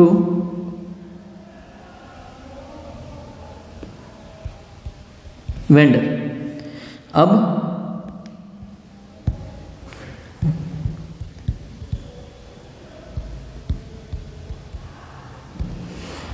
कितने की एसेट्स टेक ओवर करी हमने? 10 की। लाइबिलिटीज टेक ओवर करी 2 की, परचेज कंसिडरेशन क्या है 7, तो ऊपर टोटल आ रहा है 10 का, नीचे 9, तो जो डिफरेंस है वो कैपिटल नेचर का प्रॉफिट, और वो कहाँ पे ट्रांसफ़र किया जाएगा, capital reserve account. How much 1, तो ये हमारा क्या आ जाएगा, बैलेंसिंग फिगर, राइट। और बाकी सारा कुछ सेम रहेगा। दूसरी एंट्री एसेट टू वेंडर, पहली सॉरी एसेट टू वेंडर, दूसरी वेंडर टू परसेंट डिवेंचर्स। अगर डिवेंचर्स पार पे इशू किए गए हैं, अगर प्रीमियम पे इशू किए गए हैं तो सिक्योरिटी प्रीमियम रिजर्व साथ में ऐड हो जाएगा, और अगर डिस्काउंट पे इशू किए गए हैं तो डिस्काउंट डेबिट हो जाएगा। मैंने कंबाइन एंट्री कर दी, discount on issue of debentures debit, ठीक। तो ये कंप्लीट, ठीक है जी। आई होप ये समझ में आया होगा, लेकिन इसके जब 2-4 न्यूमेरिकल्स करेंगे ना, मैं आपको अकेला टॉपिक जो है उसका न्यूमेरिकल समझाऊंगा, बिल्कुल बेफिक्र हो जाएं, ठीक है। अब हमारे नेक्स्ट टॉपिक की तरफ चलते हैं, देखते हैं अगर यहाँ पे कोई क्वेश्चन मिलता है करा हुआ है क्वेश्चन। चलो इसी को कंप्लीट कर। एक क्वेश्चन है यहाँ पे,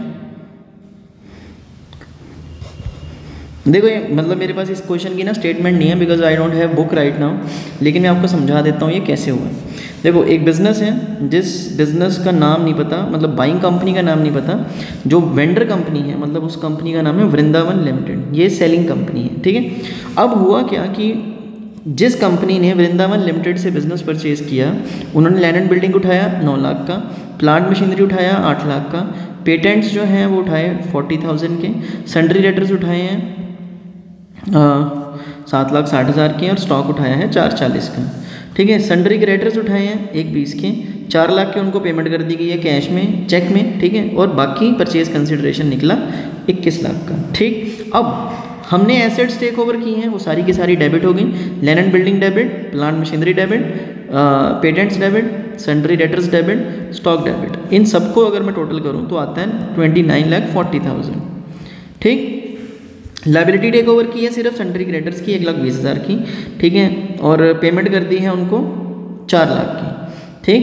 तो 4 लाख प्लस 5 20 हो गया है, ठीक। और 21 लाख रुपए की कंसिडरेशन जो है वो बनी है, तो टोटल हो गया 21 lakh plus 5,20,000, so it will be 26,20,000 done.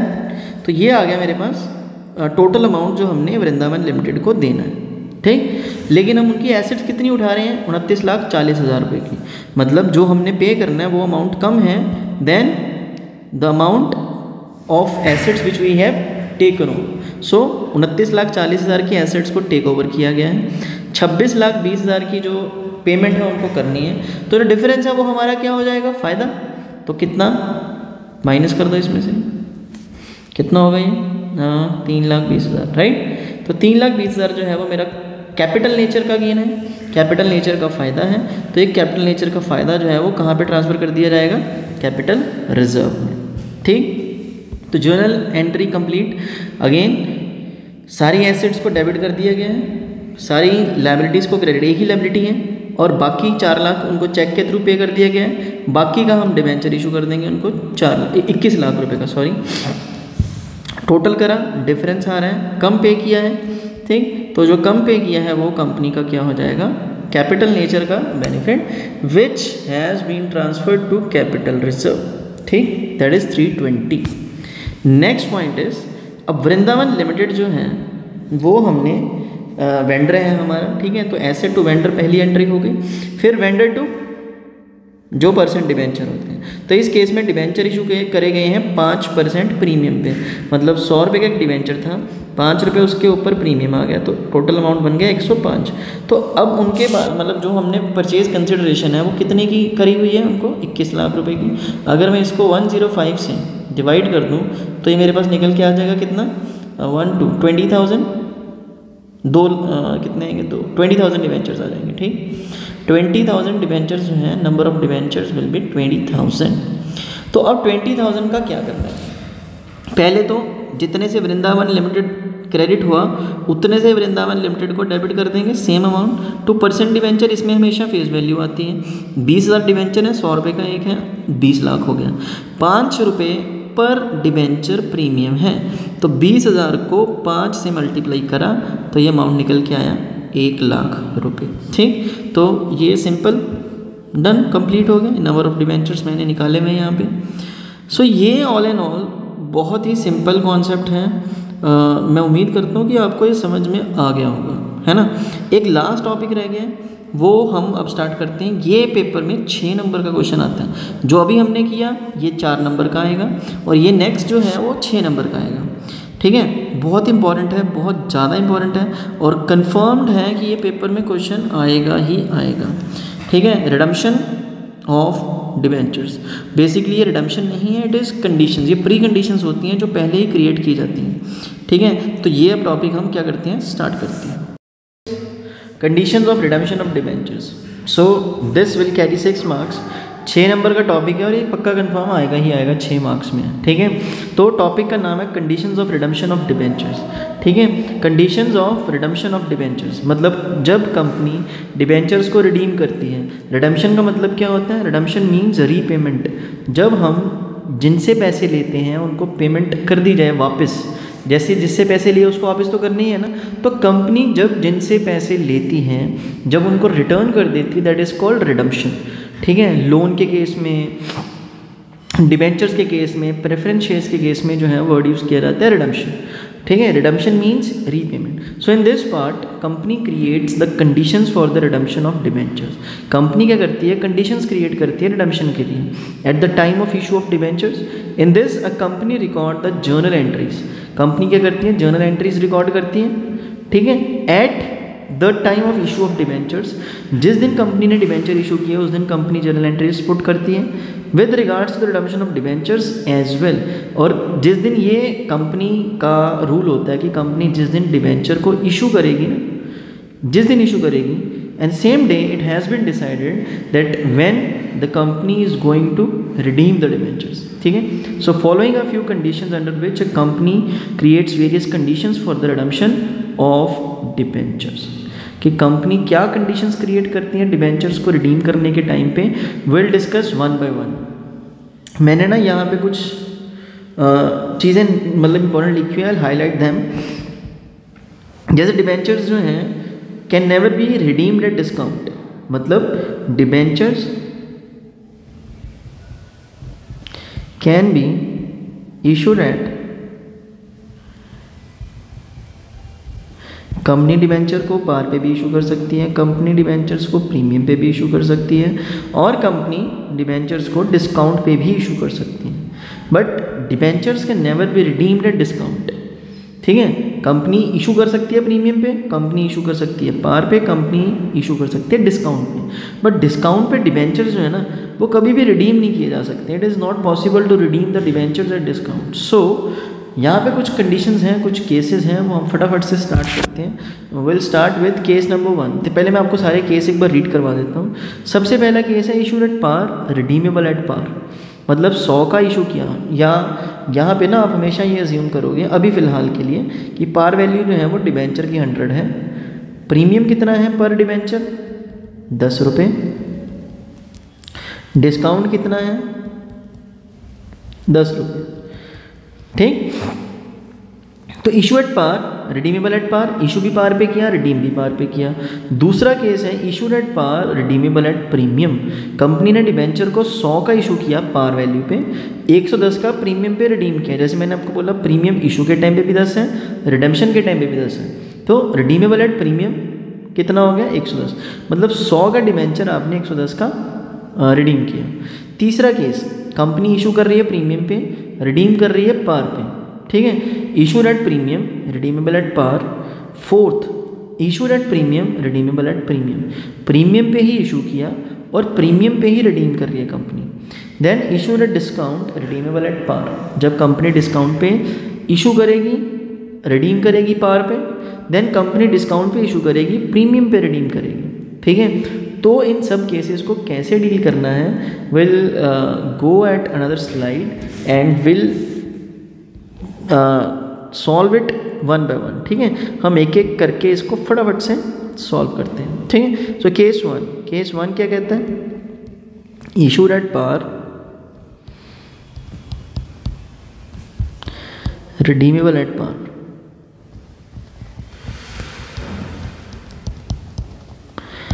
कि पार पे इशू किया, पार पे ही रिडीम किया, मतलब 100 का इशू किया, 100 का ही रिडीम किया। ये सॉल्व करवाऊँ ना, इससे पहले मैं एक नोट लिखना चाहता हूँ आप लोगों के लिए। नोट क्या है, रिडीमेबल प्राइस, पहली बात तो ये कि ये रिडेम्पशन नहीं है, it is just redeemable conditions, मतलब हाउ टू रिडीम। अभी रिडेम्पशन नहीं कर रहे हैं, ठीक है, ये रिडेम्पशन नहीं है, it is just the conditions of redemption of debentures, ठीक है। So redeemable price is nothing to do with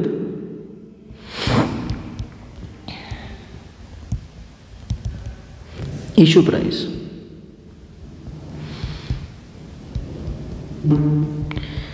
Redeemable price will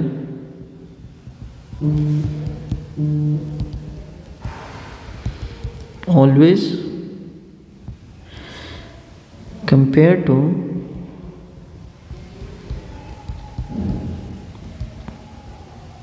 par value, ठीक है। रिडम्पशन कितने पे हो रही है, इसका इशू प्राइस से कुछ लेना देना नहीं है। इशू कर रहे हो आप पार पे, इशू कर रहे हो आप प्रीमियम पे, इशू कर रहे हो आप डिस्काउंट पे, it is nothing to do with the issue price, ठीक है। हमने रिडीमेबल प्राइस को, मतलब इस वैल्यू को हमेशा और हमेशा पार वैल्यू से कंपैरिजन करना है, कभी भी इशू प्राइस से कोई भी इसका कंसर्न नहीं है, ना ही हमने इसको देखना है, ठीक है जी, समझ में आया। So next point is issue at par, redeemable at par. अब पार वैल्यू को किससे कंपेयर करना है, पार वैल्यू से, इससे नहीं करना, चाहे ये इशू पार पे किया हो, लेकिन हमने रिडीमेबल वैल्यू को किससे कंपैरिजन करना है, पार वैल्यू से, ठीक है। तो एंट्री क्या होगी, पहले इशू की entry, bank account debit to percent, जितने परसेंट का डिबेंचर है, debenture application and allotment account, ठीक है। ये इशू की एंट्री हो गई। अब कितने का डिबेंचर इशू किया, 100 का, लेकिन जब इसको रिडीम करेंगे या रिडेम्पशन की कंडीशंस क्रिएट करेंगे तो क्या करेंगे, percent debenture application and allotment account debit. अब हमने 100 का रिडीम किया है ना, तो इसको कंपेयर किससे करना है, इसको इग्नोर करना है। हमने इसको कंपेयर किससे करना है, इशू प्राइस से, तो इशू प्राइस पार प्राइस से। पार प्राइस कितना है, 100, तो 100 का रिडीम कर रहे हैं, 100 ही पार प्राइस है, तो हमें कुछ भी लॉस नहीं हो रहा है यहाँ पे। तो percent debenture application and allotment account debit 2% debentures. अब मैं आपको थोड़े से शॉर्टकट भी बताऊँगा। अब यहाँ पे देखो, percent debenture application and allotment credit हुआ 100 से, जितने से यहाँ क्रेडिट होगा उतने से ही यहाँ डेबिट होगा, ठीक है। दूसरी चीज़, डिबेंचर्स में हमेशा और हमेशा पार वैल्यू आएगी, ऑलवेज पार वैल्यू डिबेंचर्स में, परसेंट डिबेंचर्स वाले अकाउंट में हमेशा पार वैल्यू रिकॉर्ड करी जाए, ठीक, क्लियर। नंबर 2, ये बहुत सिंपल है, इससे आपको बहुत सारा कुछ आसान लगेगा आगे फ्यूचर में। 6 नंबर का क्वेश्चन बोनस है आपका, ठीक है। Issued at par,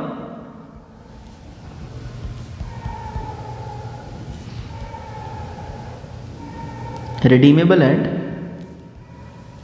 premium. हमने पार पे इशू किया, मतलब 100 का इशू किया, रिडीम किया 110 पे, ठीक है। तो अगेन रिडीमेबल प्राइस को किससे कंपेयर करेंगे, पार वैल्यू से हमेशा। तो पार वैल्यू कितनी है, 100, रिडीम कर रहे हैं 100 का, तो हमें यहाँ पे कितने का नुकसान हो रहा है, 10 रुपये का। हम 10 रुपीज़ जो हैं उनको एक्स्ट्रा पे कर रहे हैं। तो पहली एंट्री क्या आएगी, इशू की, तो सिंपल एंट्री है, bank account debit to percent debenture application and allotment account. कितनी वैल्यू आएगी, कितने में इशू किया, 100 पे, लेकिन रिडम्पशन कितने पे हुई है, 110 पे। तो जब ड्यू करेंगे, मैंने आपको समझाया कि percent debenture application and allotment ऊपर जितने से क्रेडिट होगा पहली एंट्री में, उतने से ही डेबिट हो जाएगा। परसेंट डिबेंचर्स में हमेशा फेस वैल्यू आएगी, कितनी है फेस वैल्यू या पार वैल्यू, 100। डिबेंचर अकाउंट में हमेशा पार वैल्यू ही आएगी।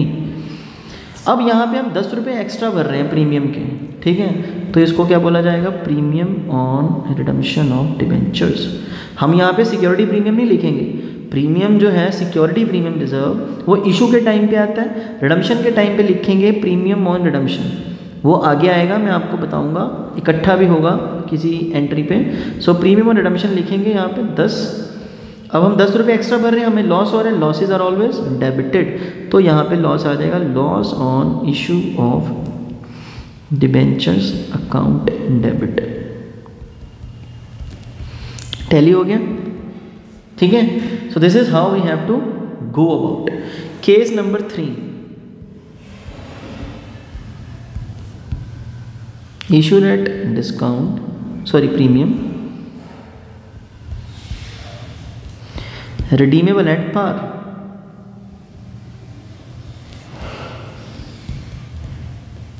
ठीक, 110 का इशू किया, रिडीम कर रहे हैं पार पे। अब ये मत सोचना कि यहाँ पे इशू 110 का किया है, रिडीम कर रहे हैं 100 का, तो हमें 10 रुपये का फ़ायदा होगा। पहली बात तो आपको ये फिक्स कर लेनी है माइंड के अंदर कि डिबेंचर्स की रिडम्पशन के टाइम पे हमें कभी भी फ़ायदा तो होना ही नहीं है। दूसरी चीज़, रिडीमेबल प्राइस को हमेशा पार वैल्यू से कंपेयर करना है, पार वैल्यू के साथ टैली करना है, ना कि इशू प्राइस के साथ। सो इशू प्राइस और redeemable price is nothing to do with issue price, ठीक है। तो पहली entry again bank account debit to % debenture application and allotment account, कितनी है, इशू प्राइस कितनी है 110, और जब इसको ट्रांसफ़र करेंगे हमें कोई लॉस नहीं हो रहा है यहाँ पे, क्योंकि 100 का रिडीम करना है और 100 ही पार वैल्यू है। तो क्या लिखेंगे, % debenture application and allotment account debit, कितने 110, जैसे कि समझाया आपको, जितने से क्रेडिट उतने से डेबिट। डिबेंचर्स में % डिबेंचर्स में हमेशा क्या आएगी, पार वैल्यू % डिबेंचर्स अकाउंट, कितनी हमेशा 100, और जो बाकी है 10 रुपये वो सिक्योरिटी प्रीमियम पे इशू किया गया है। So it will be security premium reserve, it is not premium on redemption. Redemption के टाइम पे तो प्रीमियम है ही नहीं, तो पार वैल्यू पे रिडीम कर रहे हैं, तो ये हो जाएगा सिक्योरिटी प्रीमियम रिजर्व। कितना आ जाएगा, 10। Entry is completed. Next we have case number 4। What is it, case number 4 is issued at premium, redeemable at premium, redeemable at premium। मैं हर केस के बाद आपको वही सेम चीज़ रिपीट करूँगा कि रिडीमेबल प्राइस को इशू प्राइस के साथ कुछ लेना देना नहीं होता है। अगर इशू प्राइस 110 है, रिडीमेबल प्राइस 110 है, तो ये मत सोचना कि यहाँ पे हमें ना तो नुकसान और ना फ़ायदा। रिडीमेबल प्राइस को हमेशा किससे कंपेयर करेंगे, पार वैल्यू से। तो अगर इसको 100 से कंपेयर करते हैं तो अगेन 10 रुपये का लॉस आ रहा है, तो यहाँ पे सिक्योरिटी प्रीमियम रिजर्व भी होगा एंट्री में, प्रीमियम और रिडम्पशन भी होगा। कैसे करेंगे, लेट्स सी। तो पहली एंट्री जो है हमने इशू करा, bank account debit to % debentures application and allotment account, ठीक है। अमाउंट इज 110% डिबेंचर, ये ड्यू की एंट्री होती है, application and allotment account debit, जितने से क्रेडिट उतने से ही डेबिट, राइट। ये बार बार अगेन मैं समझाऊंगा। 2% डिबेंचर्स, % डिबेंचर्स अकाउंट में हमेशा क्या करना है, फेस वैल्यू अगेन 100, प्रीमियम पे इशू किया है तो सिक्योरिटी प्रीमियम रिजर्व आएगा,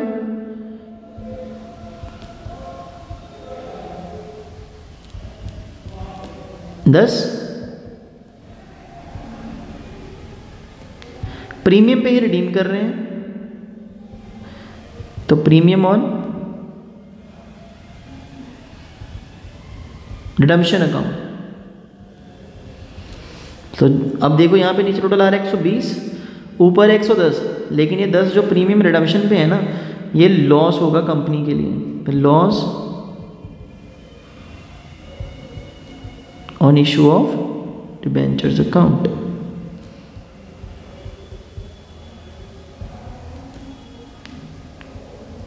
टैली, अब ये भी टैली हो गया, ठीक है।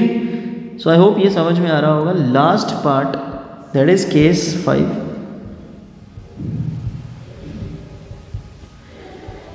issued at discount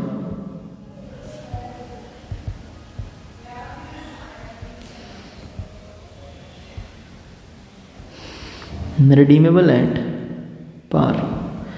डिस्काउंट पे इशू किया, पार पे रिडीम किया, 90 का इशू किया, 100 का रिडीम किया। अब ये मत सोचना कि यहाँ नुकसान हो रहा है। रिडीमेबल प्राइस को इशू प्राइस से कोई मतलब नहीं है।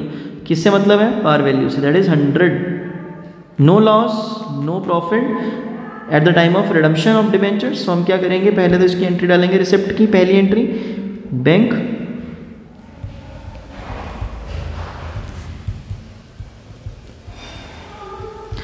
Percent debenture application and allotment account. कितना? 90 का इशू किया। जब रिडीम करेंगे तो क्या एंट्री आएगी?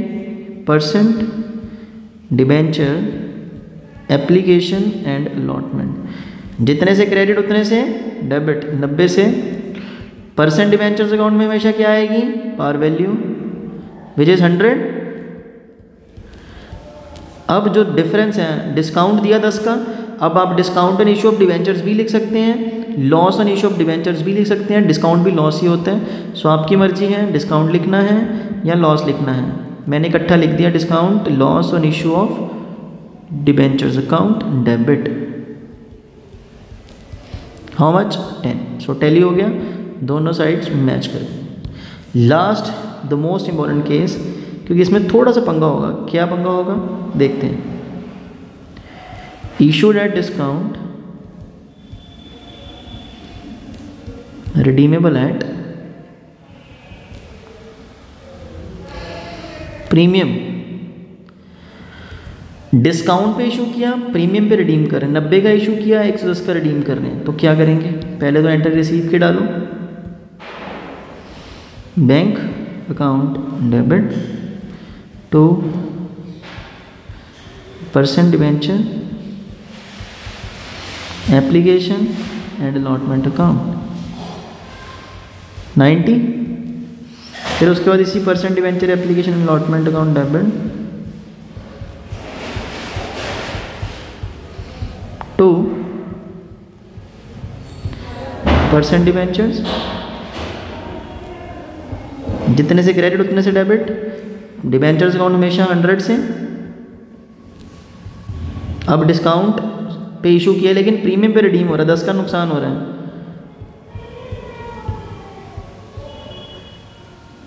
प्रीमियम ऑन रिडम्पशन कितना? 10। अब डिस्काउंट भी है 10 का और लॉस भी 10 का। मैंने आपको ऊपर वाली एंट्री में बोला था डिस्काउंट लॉस सेम होता है। आप इनको इकट्ठा लिख सकते हैं ऐसे, loss on issue of debentures account debit. 10 की जगह पे आप 20 लिख देंगे क्योंकि 10 का डिस्काउंट है, 10 discount plus 10 premium on redemption. या आप अलग अलग लिख दो दोनों को, लॉस अलग लिख दो, डिस्काउंट अलग लिख दो, इट इज़ योर विश। ठीक है, तो एंट्री खत्म। ठीक है जी, आई होप ये पार्ट समझ में आ गया होगा। ठीक है, इसके बाद लास्ट टॉपिक रह गया मेरा, लास्ट नहीं सॉरी सेकंड लास्ट, जिसमें हम इशू ऑफ डिस्काउंट की एंट्री करेंगे, डिस्काउंट नहीं सॉरी इंटरेस्ट की एंट्री। ठीक है, और कुछ क्वेश्चंस करेंगे इसके बाद नेक्स्ट, तो फिर चैप्टर ख़त्म हो जाएगा हमारा and will cover the 10 marks at least. हम इसमें 10 नंबर कवर कर लेंगे अपने। ठीक है, तो मैं आपको नेक्स्ट पार्ट में इंटरेस्ट ऑन डिबेंचर करवाता हूँ। ठीक, last topic of this chapter is interest on debentures. Interest on debentures जो हैं वो शुरू से ही हम समझते आ रहे हैं, या इसके बारे में थोड़ा थोड़ा आपको स्टार्टिंग से बताया गया कि इंटरेस्ट ऑन डिबेंचर जो है वो कंपनी के लिए एक चार्ज होता है। चार्ज का मतलब क्या होता है? Charge means expense. ठीक है, नो मैटर कंपनी के पास प्रॉफिट्स हैं, नो मैटर कंपनी के पास प्रॉफिट नहीं है, मैटर क्या करता है कि हमें ये खर्चा पे करना पड़ेगा। किसी भी हाल में हमें ये खर्चा जो है वो पे करना पड़ता है। क्यों? क्योंकि ये खर्चा है बेसिकली। इंटरेस्ट ऑन डिबेंचर जो है वो एक ऑब्लिगेशन है कंपनी के ऊपर, कंपनी को ये पे करना ही होगा किसी भी हाल में। ठीक है, तो इसको पे करने के लिए ना कंपनी के पास दो तरीके होते हैं। एक तो फर्स्ट वे आउट होता है कि इंटरेस्ट ऑन डिबेंचर जो है, interest on debenture can be paid to the debenture holders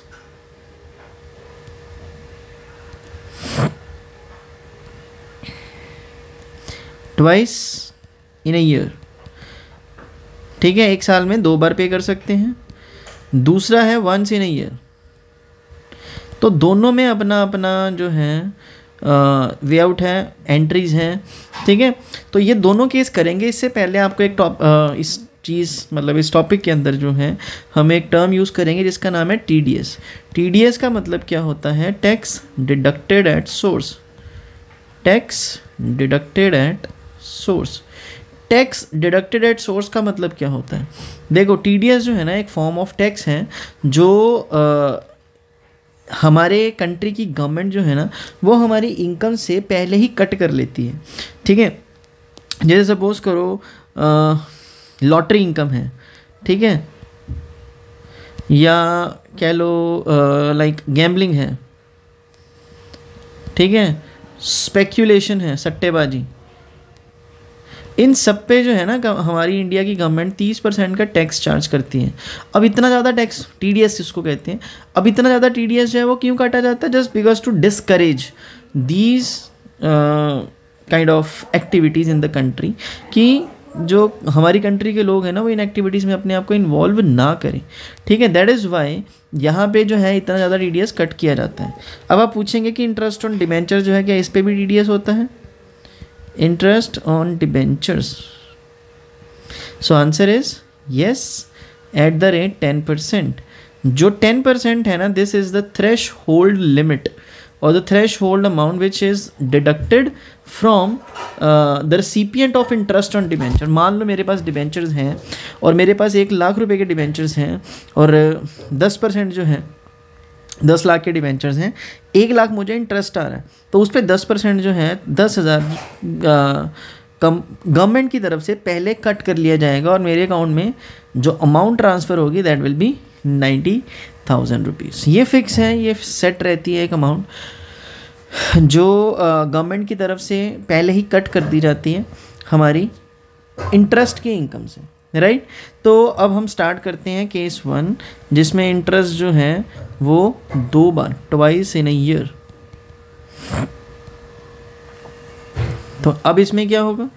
इसमें सबसे पहले जर्नल एंट्रीज होंगी। तो जर्नल एंट्रीज को ध्यान से समझना है कैसे करनी है। 2 बार होंगी, मतलब इंटरेस्ट की एंट्रीज 2 बार होंगी। एक होगी 30 सितंबर को और एक होता है 31 मार्च, क्योंकि साल में 2 बार इंटरेस्ट पे होगा 6 महीने के अंदर। ठीक है, तो एक 30 सितंबर को एंट्रीज डलेंगी, एक 31 मार्च को। 2 बार एंट्रीज होंगी, सेम एंट्रीज होती हैं सॉरी, पहले 30 सितंबर की एंट्रीज होंगी। ठीक है, या इसको पहले लिखो फर्स्ट इंस्टॉलमेंट ऑफ इंटरेस्ट। यहाँ पे पहली इंस्टॉलमेंट जो है वो इंटरेस्ट की पे करी जाएगी। कौन सी डेट को पे करी जाएगी? 30 सितंबर को। अब 30 सितंबर को एंट्री क्या होगी? पहले तो इंटरेस्ट ड्यू किया जाएगा, फिर उसको पे किया जाएगा। ठीक है, तो क्या एंट्री होगी? कंपनी के लिए इंटरेस्ट ऑन डिबेंचर एक्सपेंस है, interest on debentures account debit to debenture holders account. क्योंकि ये बेसिकली पेमेंट किनको करनी है? डिबेंचर होल्डर्स को। तो ये डिबेंचर होल्डर्स को पेमेंट कर दी जाएगी, सॉरी ड्यू हो जाएगी। देन जब इसकी पेमेंट होगी 30/9 को ही, तो एंट्री क्या आएगी? Debenture holders account debit. अब मान लो 1000 डिबेंचर्स हैं, 100 रुपये का एक है, सॉरी 10,000 डिबेंचर है, 100 रुपये का एक है। 10 लाख रुपए के डिबेंचर्स हो गए मेरे पास और उसके ऊपर इंटरेस्ट है 10%। ठीक है, तो मतलब 1 लाख रुपया जो है वो इंटरेस्ट के फॉर्म में मुझे मिलेगा, मिलना चाहिए। ठीक है, तो 1 लाख रुपया आ जाएगा यहाँ। Debenture holders account debit to bank to TDS payable. अब TDS जो है ना वो कंपनी की लायबिलिटी होती है। कंपनी TDS हमारे से तो ले लेती है, लेकिन ये कंपनी अभी गवर्नमेंट को पे करेगी by the end of the year. Starting में नहीं पे करा जाता, ये साल के एंड में पे किया जाता है जब क्लोजिंग होती है, ठीक है। तो यहाँ पे आ जाएगा 1 लाख रुपए, क्योंकि डिबेंचर होल्डर्स को हमने 1 लाख से क्रेडिट किया, डेबिट भी उतने से ही करेंगे। आपको पता है सॉरी कि जो TDS का रेट है इंटरेस्ट के ऊपर कितना होता है, 10%, ये फिक्स है। तो ये कितना हो जाएगा, 10,000, है ना। लेकिन अभी ये जो इंटरेस्ट है ना, ये हम क्या करेंगे ना, हम हाफ ईयरली कर रहे हैं, तो ये आधा हो जाएगा, ठीक है। हाफ ईयरली का मतलब कि साल में 2 इंस्टॉलमेंट्स जा रही हैं इंटरेस्ट की। तो आप इसको ऐसे लिखेंगे, 1 lakh multiplied by 1/2। First instalment अभी जाएगी, फर्स्ट बाद में जाएगी। तो यहाँ पे 1 लाख की जगह आप करेंगे 50,000, और उसका 10% जो है वो कितना आ जाएगा, 5,000 रुपीज़। और पेमेंट कितना हो जाएगा उसको, 90%, यानी कि 45,000। टोटल में आ जाएगा कितना, 50,000। ये हो गया फर्स्ट हाफ का। फिर इसके बाद 31 मार्च आ गया। 31 मार्च को अगेन जो इंटरेस्ट का अमाउंट है डिबेंचर होल्डर्स का, उसको ड्यू किया जाएगा interest on debentures account, debit to debenture holders account. फिर से 50,000 second half, second instalment of interest due कर दी हमने। फिर उसके बाद जब उसकी पेमेंट होगी 31 मार्च को, वो भी इसी तरीके से होगी, debenture holders account debit to bank, जितना उसको पे करना है, और टू TDS पेबल, जितने की उसकी उसमें से मतलब इंटरेस्ट में से जितना TDS कट जाएगा। तो कितना इंटरेस्ट है, 50,000, 10% TDS का रेट है वो डिडक्शन हो जाएगा, ठीक है। 5,000 गवर्नमेंट के पास, कंपनी अभी अपने पास रखेगी, इकट्ठा भरेगी। मैं आपको बताऊंगा कैसे एंट्री होगी इसकी। 90% जो है वो इंटरेस्ट डिबेंचर होल्डर को दे दिया जाएगा, 45,000, और जो नेट अमाउंट बचा 50,000 वो ट्रांसफ़र कर दिया जाएगा डिबेंचर होल्डर्स अकाउंट में।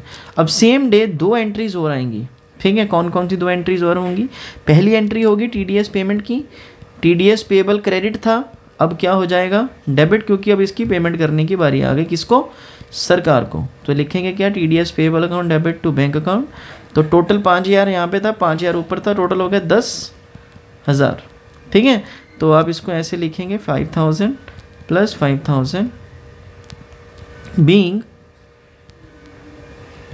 TDS payable to the bank, sorry to the government. और एक लास्ट एंट्री जो इंटरेस्ट ऑन डिबेंचर है वो हमारा खर्चा है, तो इसको प्रॉफिट एंड लॉस स्टेटमेंट में डाल दिया जाएगा। क्या लिखेंगे, profit and loss statement debit to interest on debentures. तो टोटल इंटरेस्ट कितना है, अब यहाँ पे ना 50,000 का यहाँ था, 50,000 का यहाँ था, तो टोटल आ जाएगा कितना, 1 लाख रुपया, ठीक। तो ये हमारा केस 1 था जिसमें हम 2 बार एंट्रीज डालते हैं, बस 2 एंट्रीज जो है यहाँ पे एक्स्ट्रा डलती हैं। जब दूसरा केस करेंगे हम, इसको मैं चलो कलर चेंज कर देता हूँ, केस 2। जब हम केस 2 करेंगे ना, तो इसमें बड़ा सिंपल सा है कि हम इंटरेस्ट जो है 1 इन ईयर इकट्ठा ही पे कर रहे हैं। कब, 31 मार्च को। जब इकट्ठा पे करेंगे तो वो डेट होगी 31 मार्च। पूरे साल में एक ही बार इंटरेस्ट पे किया जाएगा, और वो किया जाएगा 31 मार्च को, ठीक है। तो यहाँ पे एंट्रीज क्या आएंगी, अगेन 31 मार्च को पहले तो एंट्री होगी इंटरेस्ट ड्यू की। तो क्या लिखेंगे, interest on debentures account debit to debenture holders account,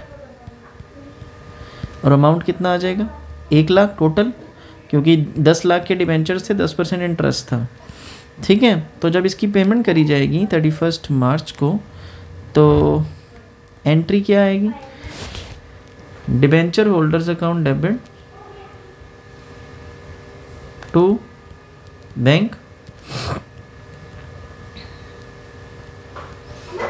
to TDS payable, ठीक है। तो 1 लाख का अमाउंट है इंटरेस्ट का, उसका 10% जो है वो TDS डिडक्शन हो जाएगा, ठीक है। तो वो कितना हो जाएगा, 10,000। ये कितना आ जाएगा, 90,000, जो हमने उसको पे कर देना डिवेंचर होल्डर को। बचा कितना, 1 लाख रुपये, ओ सॉरी टोटल कितना हुआ, 1 लाख रुपये। फिर इसके बाद सेम डे हम क्या करेंगे, ये अमाउंट TDS की सरकार को पे कर दी जाएगी। तो क्या एंट्री आएगी, TDS payable account debit to bank account,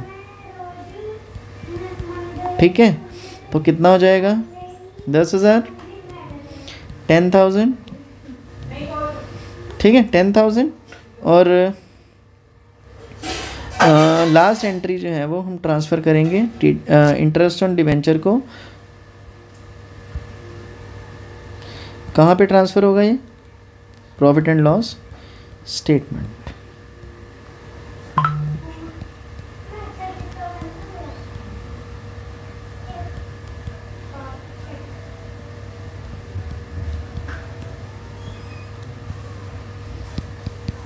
एक लाख पूरा, ठीक है। बस इतना सा काम आपने करना है, सौखा सा टॉपिक है।